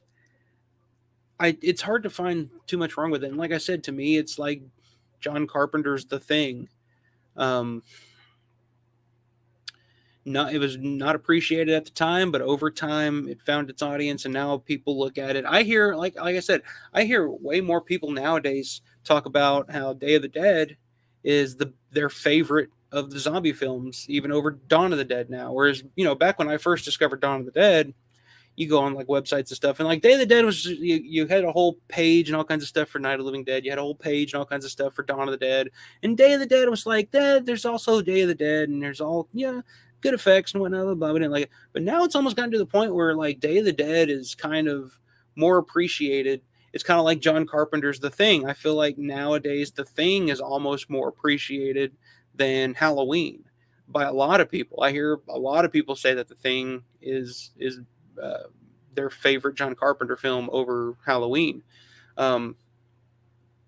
So where would I rank Day of the Dead? This one is hard because do I put it in cinematic masterpiece, or is it just a cult classic just because it wasn't as successful when it came out? It was kind of a bomb, and it was one of those films that kind of had to grow on you over time. But at the same time, there's not a lot that I can pinpoint. And I can't pinpoint a lot, if anything, that's not good about it. It is a little slow. It is talky, but to me, like Dawn of the Dead is a movie. Like, you could only do Dawn of the Dead on film. Of course, Night of the Living Dead, there have been plays, off-Broadway plays or whatever, of Night of the Living Dead. I feel like, to me, Day of the Dead would be a perfect film to translate to stage, because so much of that film is literally just a room, and two is just the claustrophobia of the situation, of them all underground. Nobody trusts each other. Everybody's at each other's throats. And to me, it's more of a film that could take. It's more of a talk, dialogue driven film, more so than Dawn of the Dead. So they're just two completely different films, and I think people were expecting, like we said, people were expecting another Dawn of the Dead, but instead we got Day of the Dead, and let's see, Cult is fair. We talking? I guess I think what was this, 10:30? Yeah, I think we were still on Creep Show at the time, so we're gonna stick with Cult on that one. Know Me, Why Struggle? Just click it at the top. I have actually come to think this might be Romero's best movie. My favorite. Okay, so there's one, I guess, cinematic masterpiece vote. 1911 Guitar Dude, I think Day of the Dead is a cinematic masterpiece that gets more appreciated over time. It might be my second favorite Romero film now. Subjective Perspective Collective Night is my all-time favorite, but Day is right beside it. Cinematic masterpiece. Let's see. Other people don't like Dawn as much because they see the super extended cuts, which are great for fans. But man, yeah, that's possible too. I mean, there's of course that extended mall hours cut, which is like 2.5 hours long or something like that. Um, yeah, I can definitely see. I guess that's the one thing I can see where people are like, that Dawn gets a little slow, gets a little boring, is once they've secured them all. But I think that's part of the thing that I like about it the most is that there's so much excitement, so much going on, and then all of a sudden they get everything, and everybody's like, blah, blah, blah, and then all of a sudden it's just like, well, fuck, now we're here, and it's been 3 months, and we're just kind of moping around the mall now, and it's just kind of somber, and then of course all hell breaks loose at the end. But that's a good point. Yeah, very good point. Didn't think of it that way. Let's see. I'd say it's not how it started with success, but how it finished. Very good point. I I think we're gonna put Day of the Dead as a cinematic masterpiece. I think it's aged well over time. Like I said, I think it's Savini's best effects work. I think it's still some of the best effects work in any film ever. I still think it looks better than a lot of like. There's something about practical effects today that just look a little too fake for me. Um, I don't know how to explain it, but something about, and of course they were using like real intestines and stuff back in the day, but something about the gore and stuff from like, especially like Fulci stuff, and like to me, I mentioned this when I did the Dead Pit show with CK. Fulci's films, to me, you can, when you're watching it, you see the gore, you can also smell the gore. It just looks nasty. A lot of the gore today just doesn't give me that same feeling. Um, so yeah, we have no missed opportunities and none that we would just send off into the fire so far. Right now, our cinematic masterpiece, we got Night of the Living Dead, Martin, Dawn of the Dead, and Day of the Dead. I think that's a pretty good list of cinematic masterpieces. Then our cult classics, Night Riders, Crazies, and Creepshow, and then of course, Good, Not Great. There's always Vanilla and Season of the Witch. I think this is a pretty solid little list here we got going. So let's keep it rolling here. We're moving on to Monkey Shines, 1988. The year that I was born. And of course, Monkey Shines, based off of a book. I often wonder, of course, this is the one of the first film that George made without Richard Rubenstein since The Crazies in '73. So a 15-year relationship kind of coming to an end here with Monkey Shines. And it's kind of Romero's first soiree into the mainstream studio system. I mean, he was working with some bigger actors like Stanley Tucci and Jason Begay and what's the fucking guy's name? Fucking Milton from Office Space. He was in it as well. Stephen Root. Stephen Root is in it as well. And of course, it's the story of a man who becomes a quadriplegic, gets a little help monkey to kind of do things for him that he needs help with. And of course, the monkey is being experimented on. To me, the story of Monkey Shines is a little convoluted. With the whole experimentation, the whole that aspect of it, I'm not a big fan of. I do love the relationship between Jason Begay's character and the monkey. there's there's some handicap face writing in Monkey Shines, which is one of the weirdest scenes. But it is interesting if nothing else. The ending of Monkey Shines I'm not the biggest fan of. Of course, they had to go back and redo that because test audiences weren't the biggest fans of the original ending. But I think the new ending kind of ruined it. And of course, George having to go back to shoot that new ending kind of screwed us out of seeing George do Pet Sematary, which was produced by Richard Rubenstein. So he was going to go back to working with Richard Rubenstein after this, but that kind of screwed that plan up. But the movie as a whole, it's not my favorite. It's not even one of my favorites. It's probably down near the bottom. I don't think it's a bad movie at all. I think it's just a little too safe. it's a little too, and this is of course during the time period to me where George was trying to, and I wonder, I feel like maybe the lack of success with Day of the Dead here in the States, I don't know if it kind of shook George's confidence, um, and his ability to write and develop a film from scratch.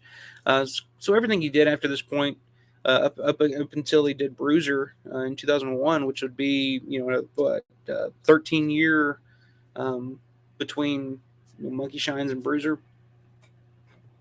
I don't know. I feel like he may have lost some kind of confidence, or maybe he realized like he couldn't just stay in Pittsburgh working with the same people. Times change, and I, I don't really know. I don't really know, but to me, Monkey Shines it's a good film, but it's not. I guess that's why I kind of put it on the tier here. It's a good film, but it's not great. I also kind of want to put it in missed opportunity because I do think there were a number of opportunities to do something pretty cool with the film, but I think we'll go with good, but not great for Monkey Shines. I think George did a great job directing this film. I think, uh, well, he actually wrote the screenplay for Monkey Shines. Now I'm thinking about it. He did write the screenplay, but he adapted it from the book, so it wasn't an original idea, but it was his screenplay. But um, so I don't really know how to feel about Monkey Shines. It's one of those movies that every time I watch it, I'm like, well, that's a pretty good movie, but it's not one that I really want to go back and watch, except maybe once every couple of years. So I think it's good, but not great.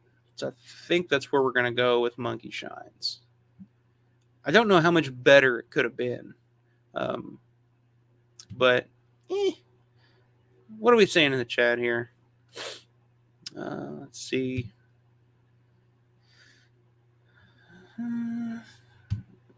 Monkey Shines is good, not great. As a kid, seen it a lot, but it doesn't hold up the same. Yeah, I think that's fair. Agree, Monkey Shines is just a good movie, but it's not a cult classic. Yeah, I think that's fair. I think that's a pretty solid good, but not great for Monkey Shines. Some good performances in it, I will say. I forget the name of the woman, but the woman who plays the mother it's a little over the top at times, but yeah, there's definitely quite a bit of good in the Monkey Shines, but it's definitely not one of my favorites. And out of these three, between There's Always Vanilla, Season of the Witch, and Monkey Shines, it's probably number 3 on that list. So, and that takes us to 1990, and we've recently been talking about this quite a bit. Is the collaboration that George did, the Edgar Allan Poe collaboration with Dario Argento, Two Evil Eyes. I won't spend too much time on it. If you guys want my full thoughts on Two Evil Eyes, I did a watch along a few weeks back. You can check that out, or we discussed it on Grande's Graveyard.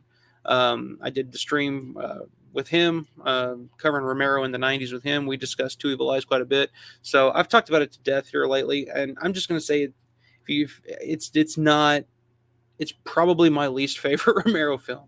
It's one of those films that I just have no interest in really going back and revisiting, maybe once every few years, just to see if there's something that grows on me. But to me, this film is bordering between missed opportunity and just another one for the fire. I think it's got to go. And I like Dario's portion of the film better than George's. There's just not a lot there in George's film that I really, really like, let alone love. I kind of like it teeters on missed opportunity for me because obviously on the surface, like if you wrote it down on paper, yeah,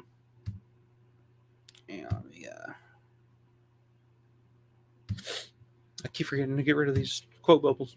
But if you write it down on paper, I mean, you're saying, okay, Edgar Allan Poe stories, one directed by George Romero, one directed by Dario Argento, shot in Pittsburgh, with the special effects done by Tom Savini, which I think Tom Savini does a really great job on the effects in this film. That is one of the big positives. You would say, Jesus Christ, how would that miss? How could that not be great? And then you watch it, and it's like, holy shit, not too good. So it kind of makes me want to put it in missed opportunity. But as I said, in my opinion, if you went through and watched all of Romero's films chronologically, part of me says you can skip Two Evil Eyes and you really won't miss much. Um, there's E.G. Marshall has a role in it, Adrian Barbeau, Bingo O'Malley, and Rami Zotto. Those are pretty much the main four characters, and this fucking thing goes on for an hour. It would have been better, I guess. The better idea would be if it was like a 30-minute story. It would probably work so much better. But there's so much time to fill with so much bullshit that I'm just gonna I got to do it. Two Evil Eyes, another one for the fire. You can get rid of it. Just get rid of it. You don't need to see it. It's not one that I would really like. If somebody was like, okay, name, what Romero film should I see? Two Evil Eyes is one that I would never ever bring up. Never in a million years.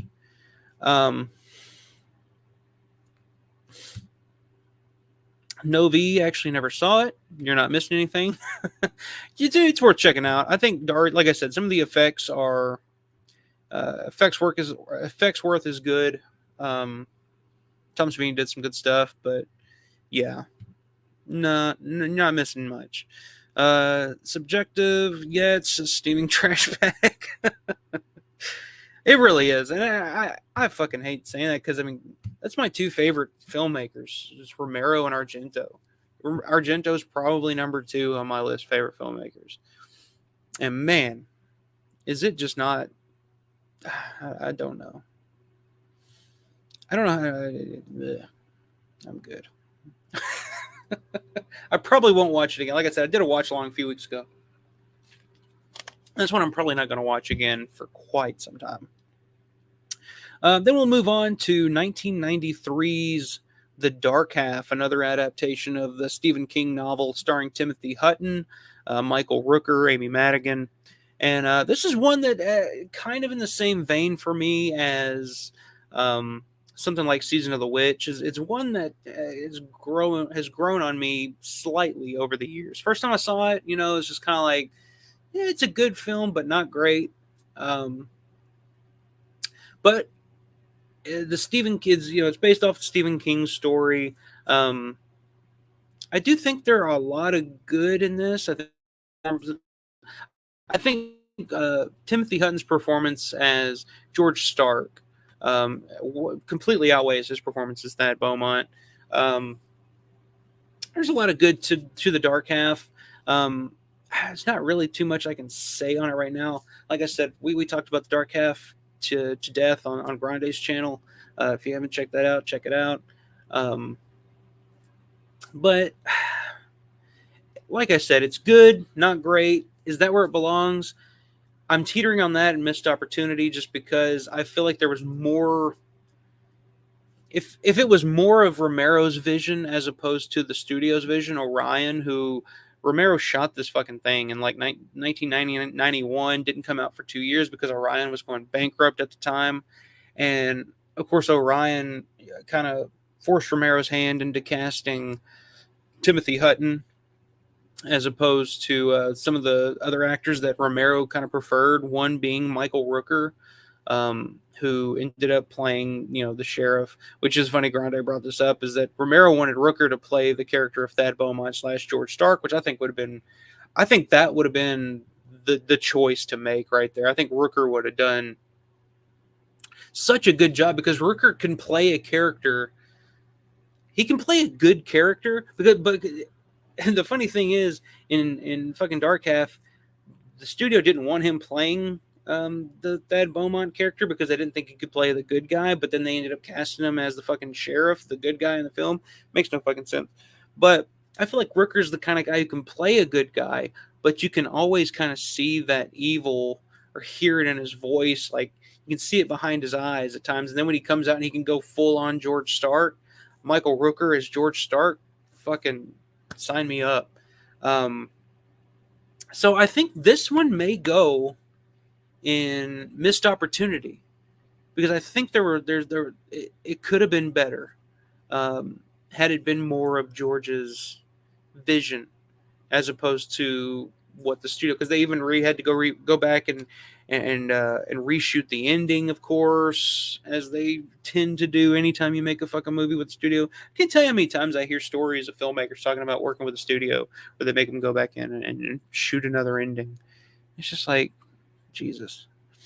So what do you guys think? Any opinions on this one? Good, not great, missed opportunity, high tone, son of a bitch. I think I better put great quotes, but I'd say missed opportunity, says Dirk. I think that makes a lot of sense for it, because I do think there was a lot of meat left on the bone for me in The Dark Half. Like I said, it's one that has grown over time. I think the use of the Elvis song, "Are you lonesome tonight?" That in the background and the dream sequences and shit.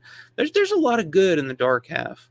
And I do think, Timothy Hutton, who, was kind of, from all accounts, a pain in the ass on the film, working on the film, but does give a pretty good performance as George Stark. I do think there are some really good moments there. So I think we're going to go with missed opportunity for The Dark Half. I think there could have been more there for that character, for the film itself. I would have liked to have seen George's 100% vision on it. I'd love to have seen Rooker, but it is what it is. We got what we got, and I don't think it's bad. I think it's a pretty good film, but I think it's a missed opportunity in a lot of ways. So that brings us to George's final 4 films here, and up first is 2001's underseen classic, Bruiser. Now, this is one, I say the word classic. It doesn't mean I'm going to immediately put it in the cult classic spot.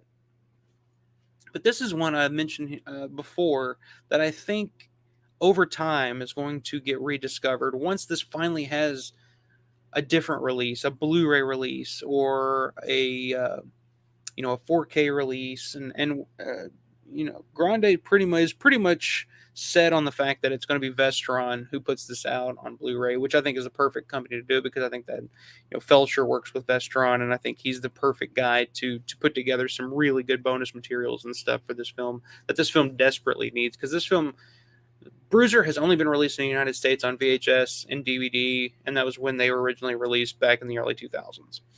And they were pretty bare bone, not a lot on it. There was the Misfits video was on it, and then, of course, the commentary with Peter Grunwald and George Romero. But outside of that, and I think it's one of those films that really will benefit from a new transfer, an update, a 1080p or even a 4K. I mean, I think it would look so good if given that kind of treatment. And the performances in him, I've talked about Peter Stormare to death. I love him as Milo Stiles in the film. I think Jason Fleming does a great job. Of course, you got Tom Atkins playing the detective, as always. It's definitely George's angriest film. In a lot of ways, it's definitely George. There's the character of Henry Creedlow is definitely reminiscent, I think, of what George was feeling a lot inside at the time, because as we went through and throughout the 90s, George just could not get anything made. Nothing was working out for him. Everything seemed to fall through. It's one thing after another, and I think that frustration just kind of manifested itself into Bruiser over time. And I think the film is really interesting. I don't know how much of a straight ahead horror film it is. I definitely think it's not really a drama, but it's not a slasher. Like that's kind of the idea that you'd get. And I think that's why people are kind of put off by the film in a lot of ways. Is that you go into it thinking, because you look at the cover, you think, is it a slasher? Like, what is this? Like, and it's kind of hard to pinpoint. But I think it's a really interesting film. I think it's definitely one of my favorite Romero films. If for nothing else, Peter Stormare's performance in it is over the top. Like I said, to me, it's Al Pacino on coke. It's there's so much good. The Misfits, the scene with the Misfits playing at the costume party at the end of the film. So much that I love about this film, and a lot of the performances, a lot of the dialogue. I think this is A really good dialogue film for Romero as well. There are some bits and pieces here, and I think a lot of Stormare stuff was mostly ad libbed, if I remember correctly. But uh, I'm struggling with where to put this though, because I think very, very highly of Bruiser, and I think over time, like I said, I think once we get an updated new release of Bruiser, whether that be a Blu-ray, whether that be a 4K, and people start rediscovering it and kind of watching it with fresh eyes. 'Cause I think a lot of people watched Bruiser when it first came out, and they were like, this is not great. It is what it is. And then just kind of moved on, never really had the urge to go back because never really had the opportunity to go back and watch it unless they wanted to pop in their old DVD or something. And most people are not going to want to do that in this day and age. It's because it's not really, it's never been really on like many streaming services. You may see it on like Tubi or something and every now and then. But so, yeah, I don't know. To me, it's a shoe-in for good, not great. Because I don't think it's a great film. I do love many aspects of it, but there's also a part of me that thinks that eventually it could be in that cult classic area. And I'm pretty sure most people are going to disagree with me on that. What do you guys think? I still need to see Bruiser. I hear mixed stuff about it. And yeah, I think I definitely suggest checking it out. Like I said, hopefully we'll be getting a good release of it here soon.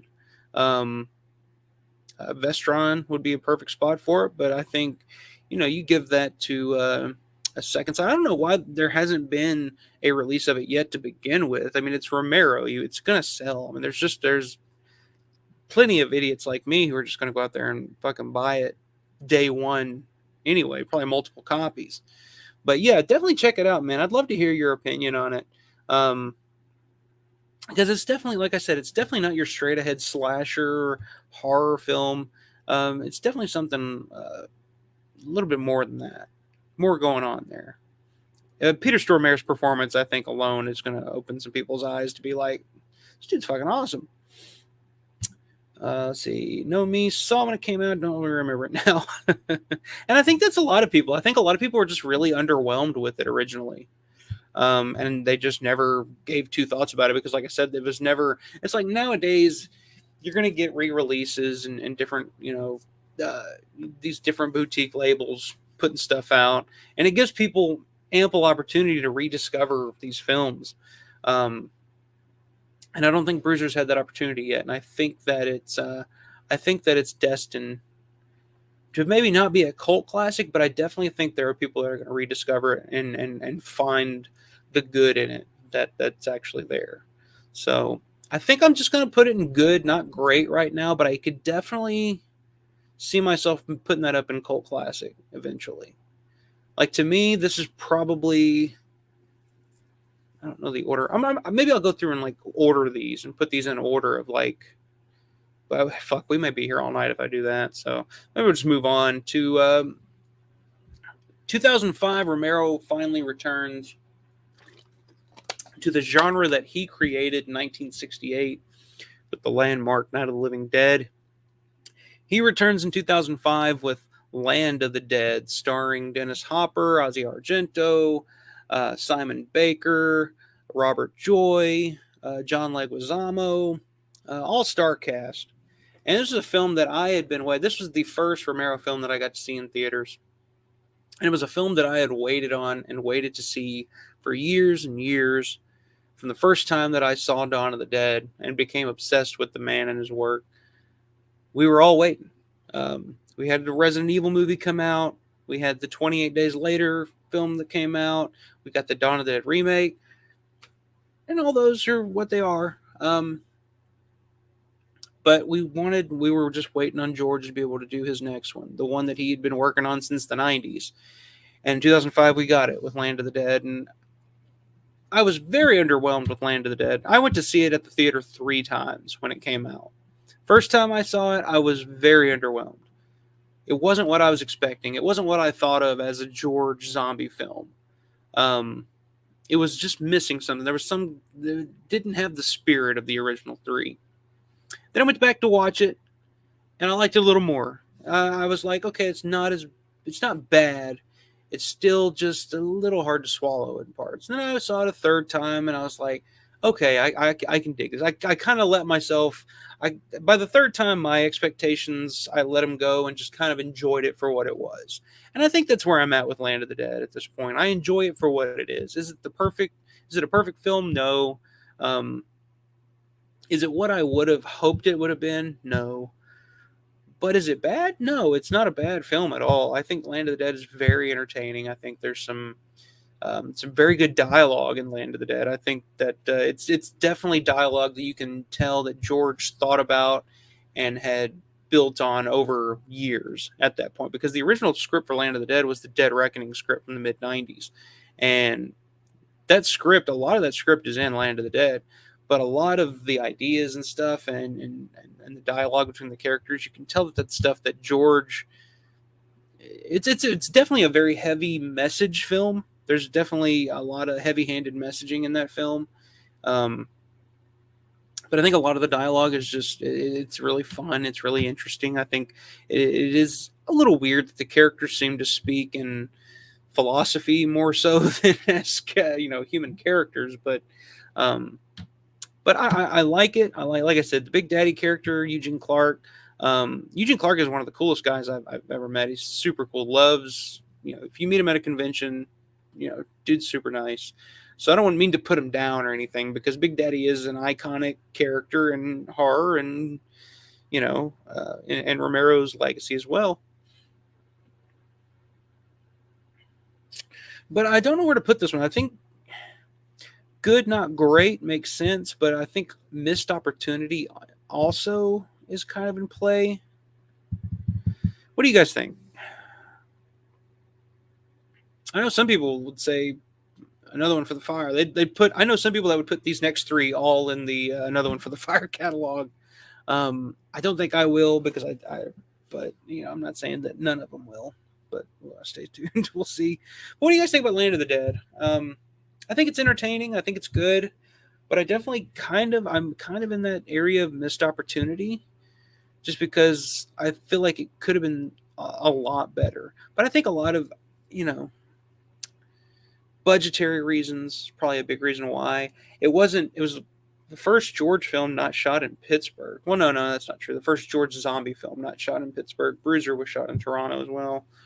So it didn't have that Pittsburgh feel, but I think even maybe a little bit it does still have the Pittsburgh feel, because the city that the film is based off of is Pittsburgh. So it's based off of Pittsburgh. So it kind of looks like Pittsburgh, but it still just doesn't have that same feel. I mean, Tom comes back for a cameo. Uh, what are we saying? I'd give Land a missed opportunity, says Dirk. I agree with that. No, me, sadly, it's not great or cult classic yet anyway. And yeah, that's definitely true. Land could definitely be one that kind of grows over time. I think it has a little bit over time. I think people have kind of let their expectations of what they wanted it to be go, and kind of settled into kind of appreciating it for what it is. But I think I'm kind of with Dirk on this one. I think I'd put Land of the Dead in missed opportunity.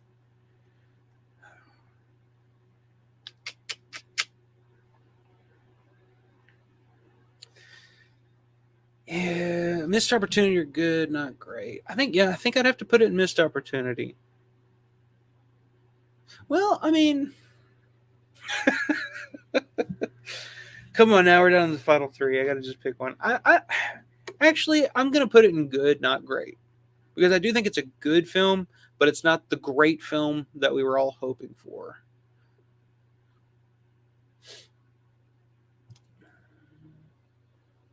And the real question is, could it have been better? There are ways that you could have improved it with with what it is.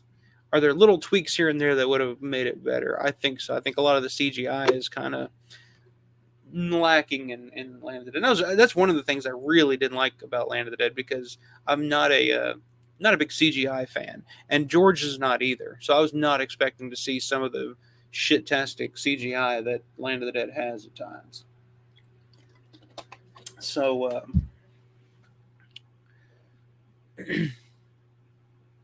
I got to put Land in good, not great. I think it's about as good as it was capable of being, for what the situation George was in at the time, working with a studio, working with a pretty good sized budget, not a great budget. I mean, it was probably the budget for Land of the Dead was about half of the budget for Dawn of the Dead, and Land of the Dead looks infinitely faster, like just bigger. Like there's so much more to see in Land of the Dead to me. I think that just goes to show George's great ability to get the most out of the least. So I think good, not great, teetering on missed opportunity. I think that's where we'll go. Okay, so that brings us to 2007's Diary of the Dead. Land of the Dead made enough money and was enough of a success that the studio said, hey, if we give you a little bit more money, can you make another one of those? And of course, Universal, which I think was behind Land of the Dead. Universal didn't do the budget or anything for Diary of the Dead. Diary of the Dead was an independently financed film. I think it was shot for $5 million, I want to say, total, which is not much, nothing at all. But went on to be very, very successful in the United States. Definitely made its budget back and made a profit. Very successful on home video. Critically, I remember it being critically quite a success too. Has it aged well? I think the idea for Diary of the Dead, of course, Diary of the Dead is just, it kind of takes us back to the original night, and it's mostly about like social media and this era that we were falling into, where we all have phones we all have phones now with cameras in our pockets at our disposal at all times, and the way that we as a society kind of see a disaster or something terrible happening, and our first instinct is to pull out our phone and take video of it and film it. I think the idea is there, and I think the idea was kind of ahead of its time. Like you think about in today's age with streaming and Skype and everything that we can do now with the internet, fucking forget about it. I mean, that would be the perfect, perfect time for a film like Diary of the Dead. So I kind of feel like George was a little ahead of its time on this one, but I also kind of think that George was aware enough to see that this was a thing, but I don't. I think George was had aged out of it a little bit, to the point where he didn't quite grasp what it was. Like he knew that it was a thing, but didn't quite know what it was or how to exploit it the way that he wanted to. Because some of the film is a little, it's a little corny. Like you'd kind of think like this is not how this would work on the internet, but okay. So you got to suspend disbelief a little bit. Some of the performances are good. Some of the performances are bad. Like I said, it's a little $5 million movie shot up in Toronto. It's all handheld. That's an aspect of it that a lot of people didn't like. But I see what George was doing. It wasn't as Blair Witch as it was, I can't think of what it would compare to, but it was more shot like a movie, but just with handheld cameras. But and of course they go in and tell you like, oh, we edited this together and added music for effect and all that. So to me, Diary of the Dead is a pretty easy one. Where I would put it, I would put it in missed opportunity. To me, Diary of the Dead had the idea. I do like quite a bit of Diary of the Dead. There's a lot of Diary of the Dead that I do like. I love, like after Land of the Dead and seeing George with a budget, I did appreciate seeing George go back to his independent roots and shooting on location. And there, of course, there's little cameos on the radio broadcasts of Stephen King and Guillermo del Toro and who else was. There's a couple others I can't think of her off the top of my head, but I like it. It's just I think there was more that you could have done with Diary, especially in this day and age, and probably with a younger, more, I don't know, technologically savvy director. I think it could have been better, but like I said, it was very successful in the United States, and it afforded George the ability to make another film, which we'll talk about here in just one second. But I think Diary of the Dead is definitely going in the missed opportunity bag for me, because I remember when I saw Diary of the Dead, it was in a theater, small theater in Dallas. Um, the same weekend we were there to celebrate the 40th anniversary of Night of the Living Dead. And I remember seeing it. I really liked it the first time I saw it. And it's one of those films that I really liked the first time I saw it. I thought, wow, this is really, really good. And then the more times I've watched it since then, I've liked it less and less, because I keep finding things that are like, that could have been better, or what, they have to put that in there. Kind of like you, Derek, with the zombies and the pies, where it kind of is like, why'd you do that? There's some parts in Diary of the Dead, like the twangy Texan music or whatever at the end when the zombies chasing the girl, and it's just like some of the stuff's like, I get it, it's George's sense of humor, but I don't could have done without it. I think it hurts the film a little bit. So, and then last but not least, well, maybe it is least, Survival of the Dead. 2009, I believe, was when Survival eventually came out. Survival of the Dead, George's final film, his final zombie film. And this is one that I did recently rewatch on a live stream, a live watch along. And it's one of the, it's another example of just like with Diary of the Dead, one that the first time I saw Survival, because I appreciated its independent spirit, I liked it. I was like, oh, it's okay. This is good. This was George, you know.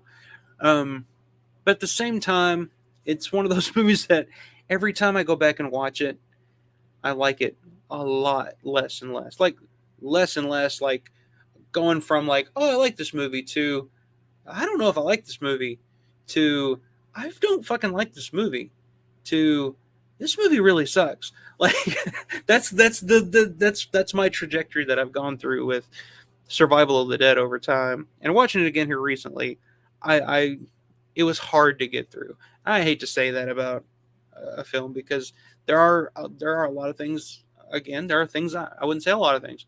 There are things about this film that I do like and I appreciate, and I can definitely see George in some of the shots, and George definitely kind of just wanting to do a western. But man, the acting, a lot of the acting in this is really, really shitty. The dialogue is corny. There's not a lot to like about Survival of the Dead, and to me, I hate to do this, but it is what it is. It's going there with Two Evil Eyes, and Survival of the Dead's got to be another one for the fire for me. It's one that if it didn't exist, I don't think it would have. I think it hurts George's legacy, but in some way. And I know it's like, I hate when people say that it's stupid, and people are like, oh, you're hurting your legacy by doing this. And most of the time it's, maybe oversaid or overplayed, but I hate people are like, oh, Survival of the Dead is just the shittiest movie. And it's like, I want to argue, but I can't, It's like I can argue if somebody says, oh, Land of the Dead is just the shittiest movie. It's like, I can argue that it's not as bad as you think. Diary of the Dead, I can argue that it's not as bad as you think. Survival of the Dead, I can't argue with you.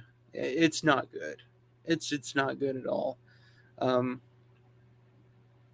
Now, is it better than a lot of the other zombie straight to DVD films from that time? Yeah, I think so. But it's a really fucking low bar, and a bar that I would set lower than I would want to for Romero.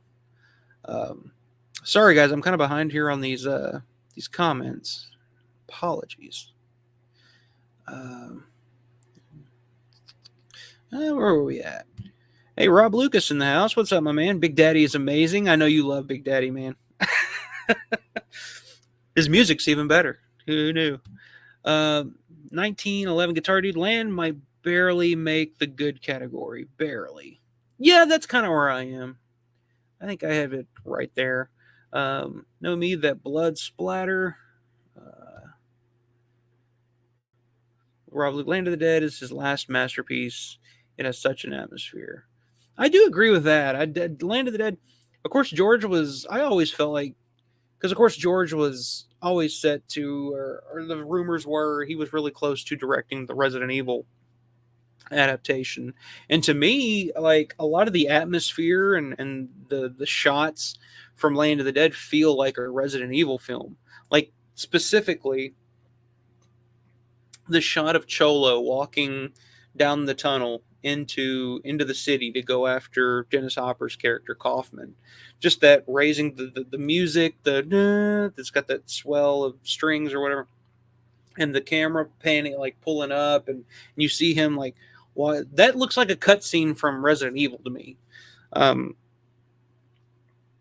I still say his Resident Evil would have been much better than what we got. So, but yes, I wish it had practical effects of day. Yeah, I think most people would agree on that. I was so happy for George to have a big budget, but they spent too much on Hopper and Leguizamo. That's probably true, but I love Dennis Hopper though. Um, I think there's something there's something about him in Land where it's just like you feel like he's comfortable playing this character, and it's something enjoyable about it. I liked him in Land. Johnny Legs, though, I mean, it is what it is. I didn't buy it. I was kind of confused with his character. I didn't feel like his character was defined enough because at one point in the film, he's almost portrayed to be the villain, but then he kind of morphs into you're supposed to think he's some hero because is he friends with Riley? I always thought that his character was just not defined enough for me. Not that I need everything just drawn out, but you know. No Me talking about Diary of the Dead. Diary felt like a student movie to me. Yeah, I think that. I mean, that's kind of what the point of it was. It was supposed to be a student film. Uh, Subjective perspective, collective diary. I think is fine even for today, but in 20 years probably won't hold up. And I don't care for the camera work. I'd say missed opportunity. Yeah, I think that's pretty fair, pretty universal. I think, and yeah, that's a good point. In 20 years, I don't know how well that's going to hold up. Um, And like I said, I just don't think George was as well versed in the intricacies of like the internet and social media and stuff as he probably should have been for Diary of the Dead. Rob Lucas, Diary was Blair Witch meets Night of the Living Dead, but overall wasn't that great, and Survival was borderline horrendous for such a master. He was very bored with the genre and out of budget. That's 100% true. I mean, that's you hit the nail right on the head. I think George at this time was very bored with the genre, and was working with very small budgets at the time, which he was fine with. George always said he preferred working with smaller budgets. But I do think he was bored. I don't think if he had his druthers, he would not have been making zombie films at this time. I think he still wanted to make films because that's what he loved to do. He loved being on the set. But the only thing that he could get money for were zombie films. So I don't know how much of his heart was really into these films. I think there were aspects of the films that his heart was really into, but I think a lot of the zombie stuff, like if you watch Dawn of the Dead, you can see that he had a message.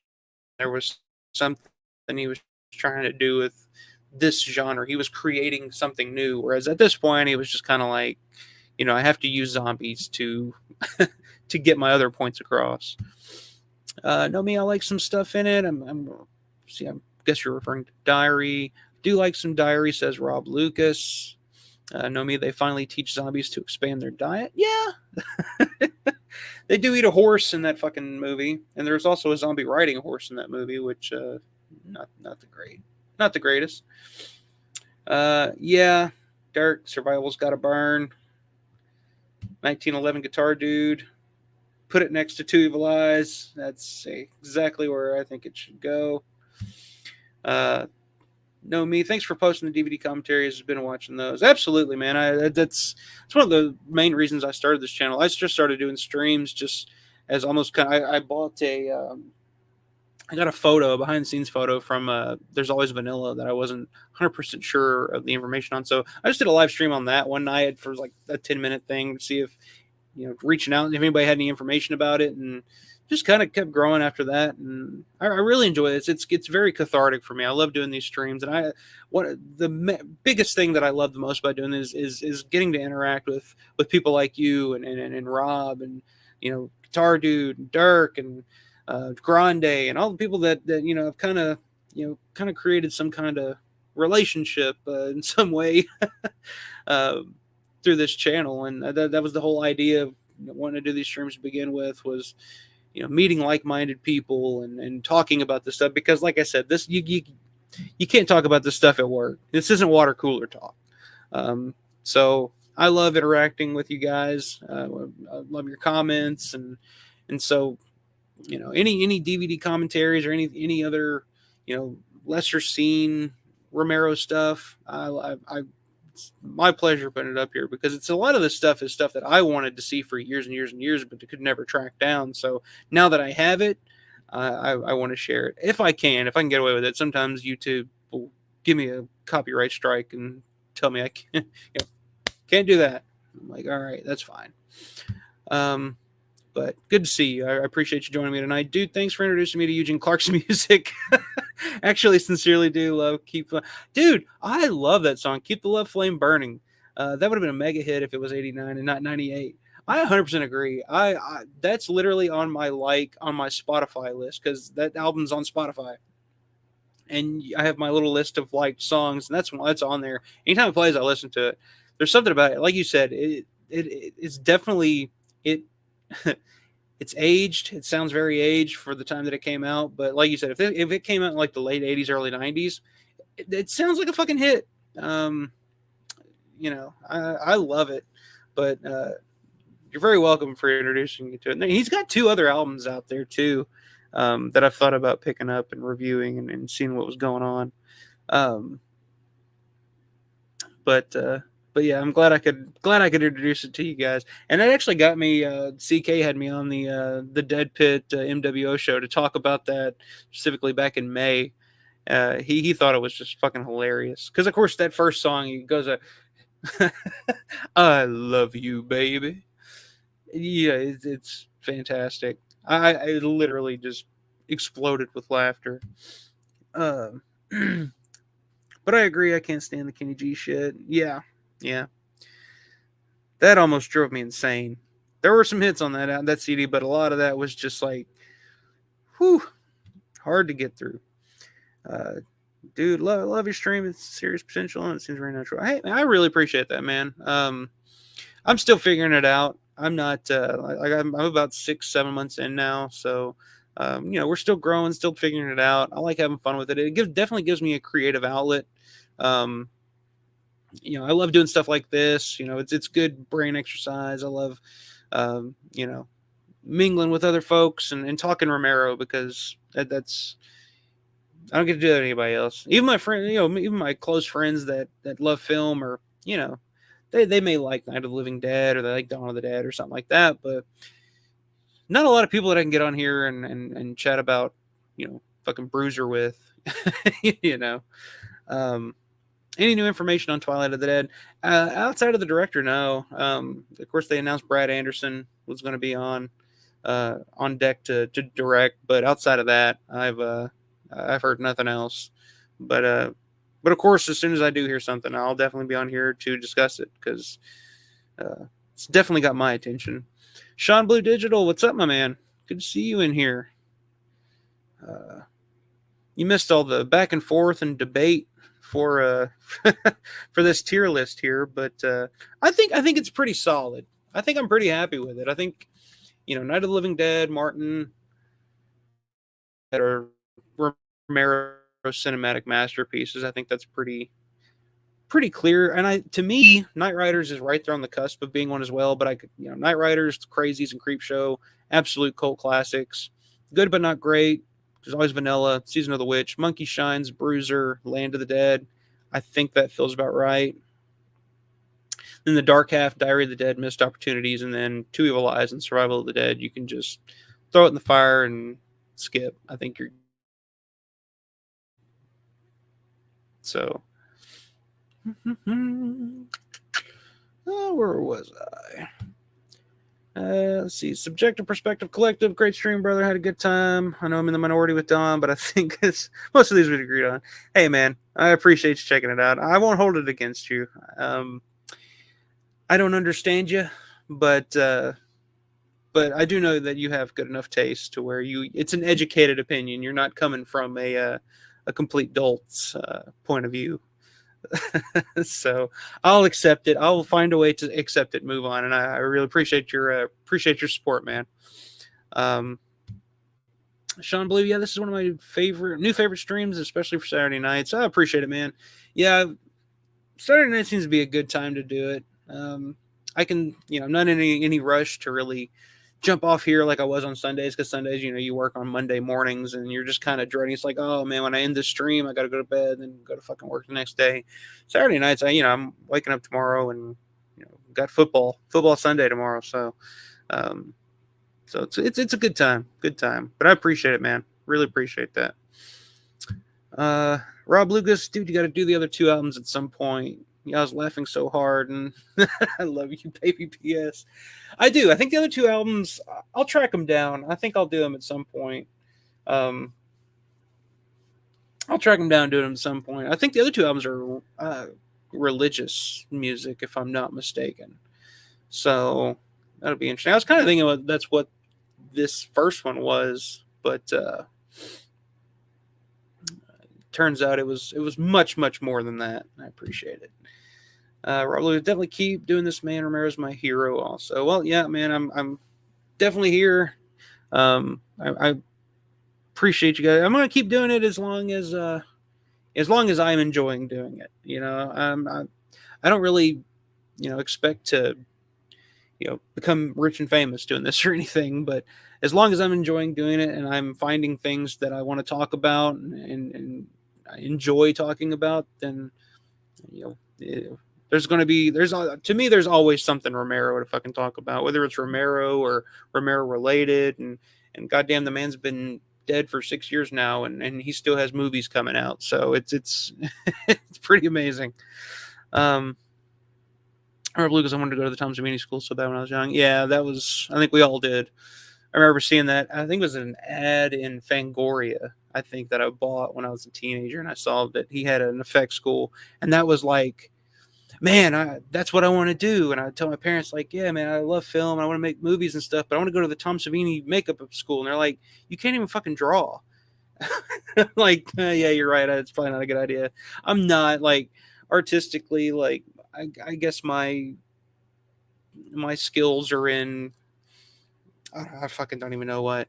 But when it comes to like painting, drawing, sculpting, all the stuff that you'd have to be good at, I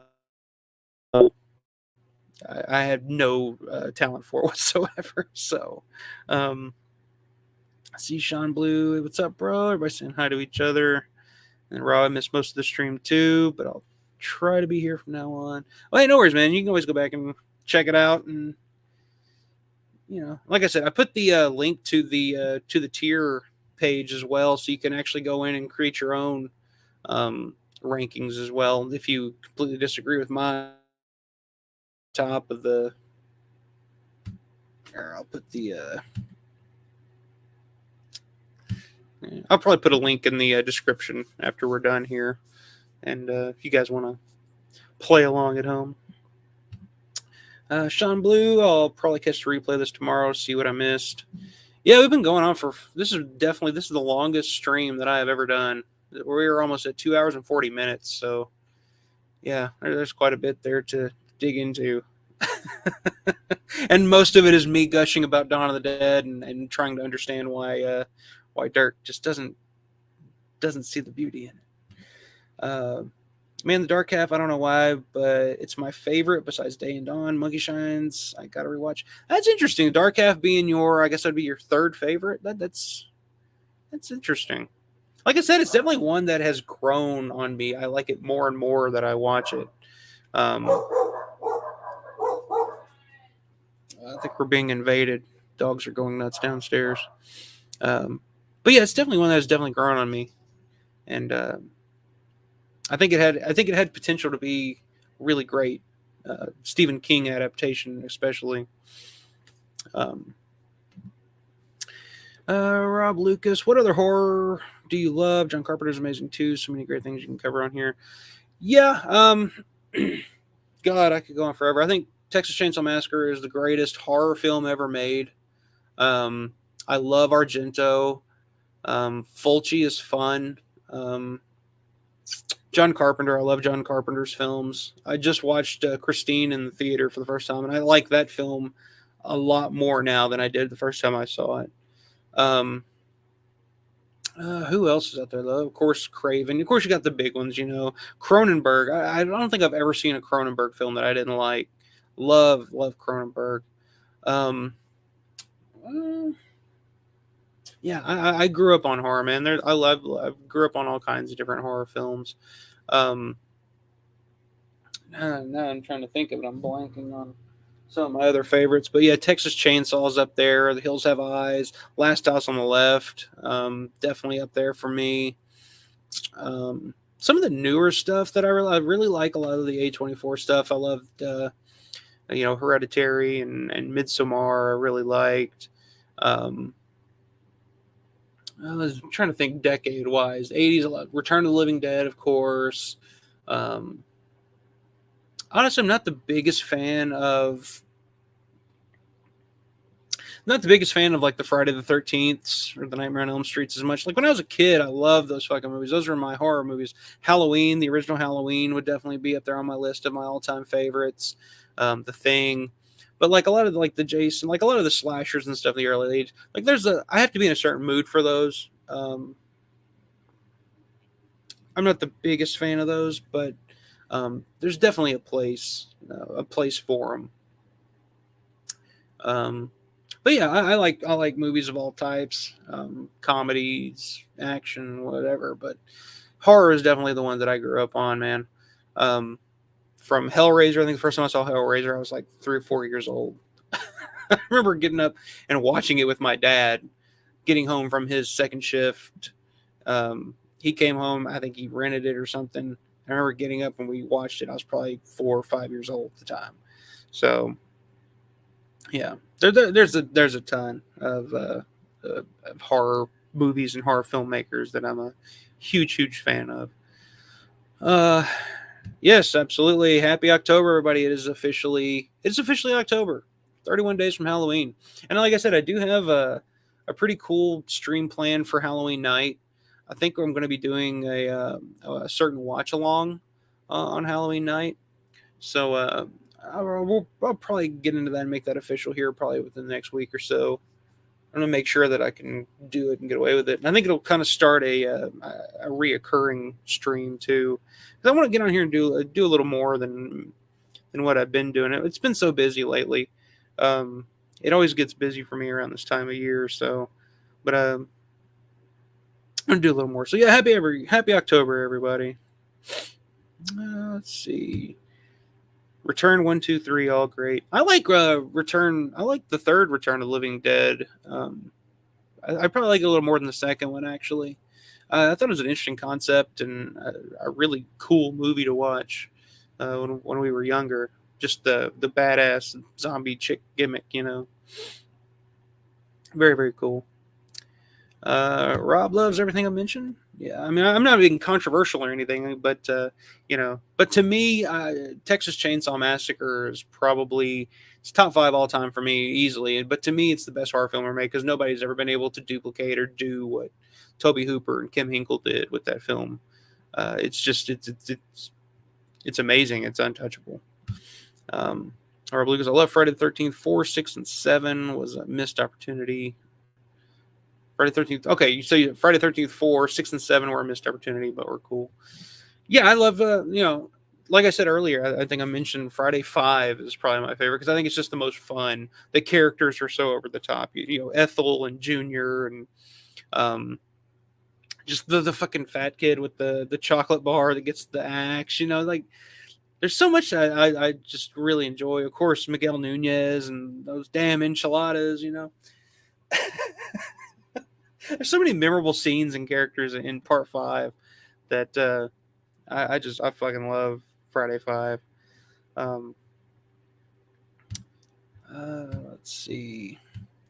So yeah, we'll wrap it up here, and let everybody get to bed. Have a good rest of the night. So here we are, final. Like I said, I think this tier list is good. Let me know if you guys, like I said, I'll put the link to this in the description if you guys want to do your own. And let me see what do you guys think? Am I off? Am I on? Except for Dirk, I don't want to see Dawn of the Dead down here in the another one for the fire pile down here. But all right, I'll take it off the screen here. I appreciate everybody checking it out tonight. A couple more comments here before we head out. Rob Lucas, dude, the third is the best. Return of the Living Dead.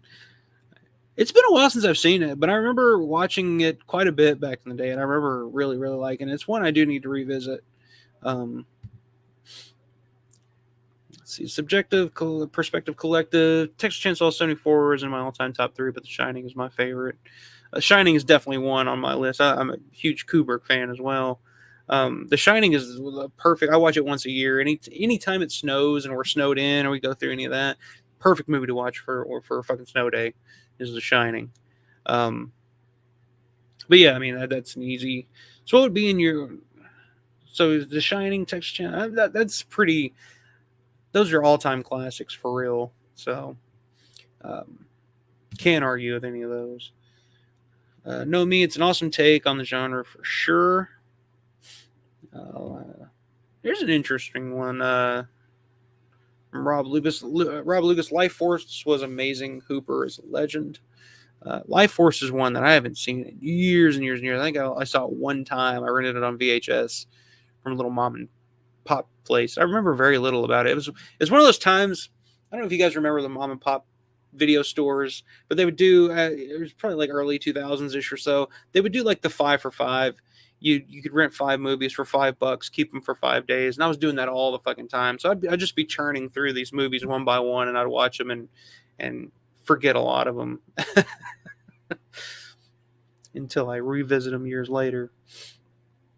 Sean telling everybody bye. Everybody take care and be safe. Rob Lucas, relax, team, and you'll feel a lot better once you shit. Ooh, them damn enchiladas. What's the song that he sings? Ooh, baby. How's it go? It's no, I'm singing fucking ooh, baby. Ooh, baby. I don't know. I saw him. He was at the Living Dead weekend 3 years ago. They were doing a Return of the Living Dead reunion, and it was early Saturday morning. Or maybe been Friday morning, actually. It was the first day of the convention. Early Friday morning, we're up at the hotel, the Doubletree right across the parking lot from the Monroeville Mall. And I wake up and I open up, pull the curtains back. I'm having a coffee or whatever. I'm looking out, and it's probably, and of course, the convention didn't open until like midday. I can't remember if it was 11, 10, something like that. But it's like probably 7 in the morning or so. Look out the window with my coffee, and I see Miguel Nunez fucking dressed to the nines, man. He was styling, just walking across the parking lot, just strutting, dancing, just kind of getting it, heading to the mall. Like, he was fucking ready. I was like, that is so fucking cool. And he turned around, saw me in the window, and gave me a wave, like, hey, what's up, man? Super, super cool guy. So that's my favorite memory there of Miguel Nunez, old Joanna Man himself. I really think the list is on point. I do too. I'm pretty comfortable with it. The only one that I kind of want to argue with a little bit is Night Riders. I love that movie so much, but I think it's right there on the cusp. All right, last few questions, and I gotta get off here. I want to throw in a recommendation for Pontypool if anyone hasn't seen it. I have not seen that. I have not. Never heard of it.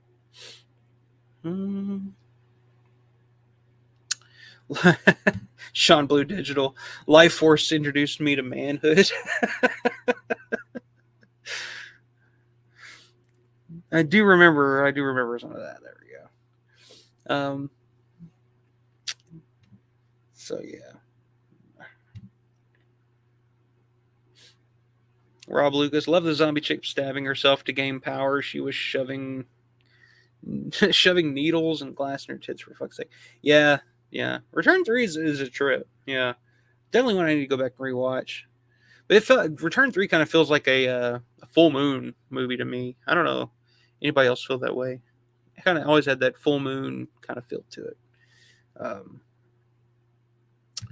Dirk, I appreciate you joining us tonight, man. It was fun. Have a great one, everybody. Says Subjective Perspective Collective.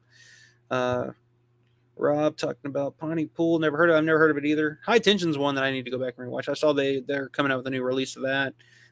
Second Sight, I believe, who just anything they put out is fucking amazing. Worth the price of admission alone.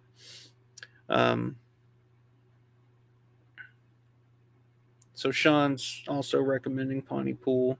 I'll have to look that up. I've never even heard of that. Pontypool. Looking for something different. I'm always looking for something different. So,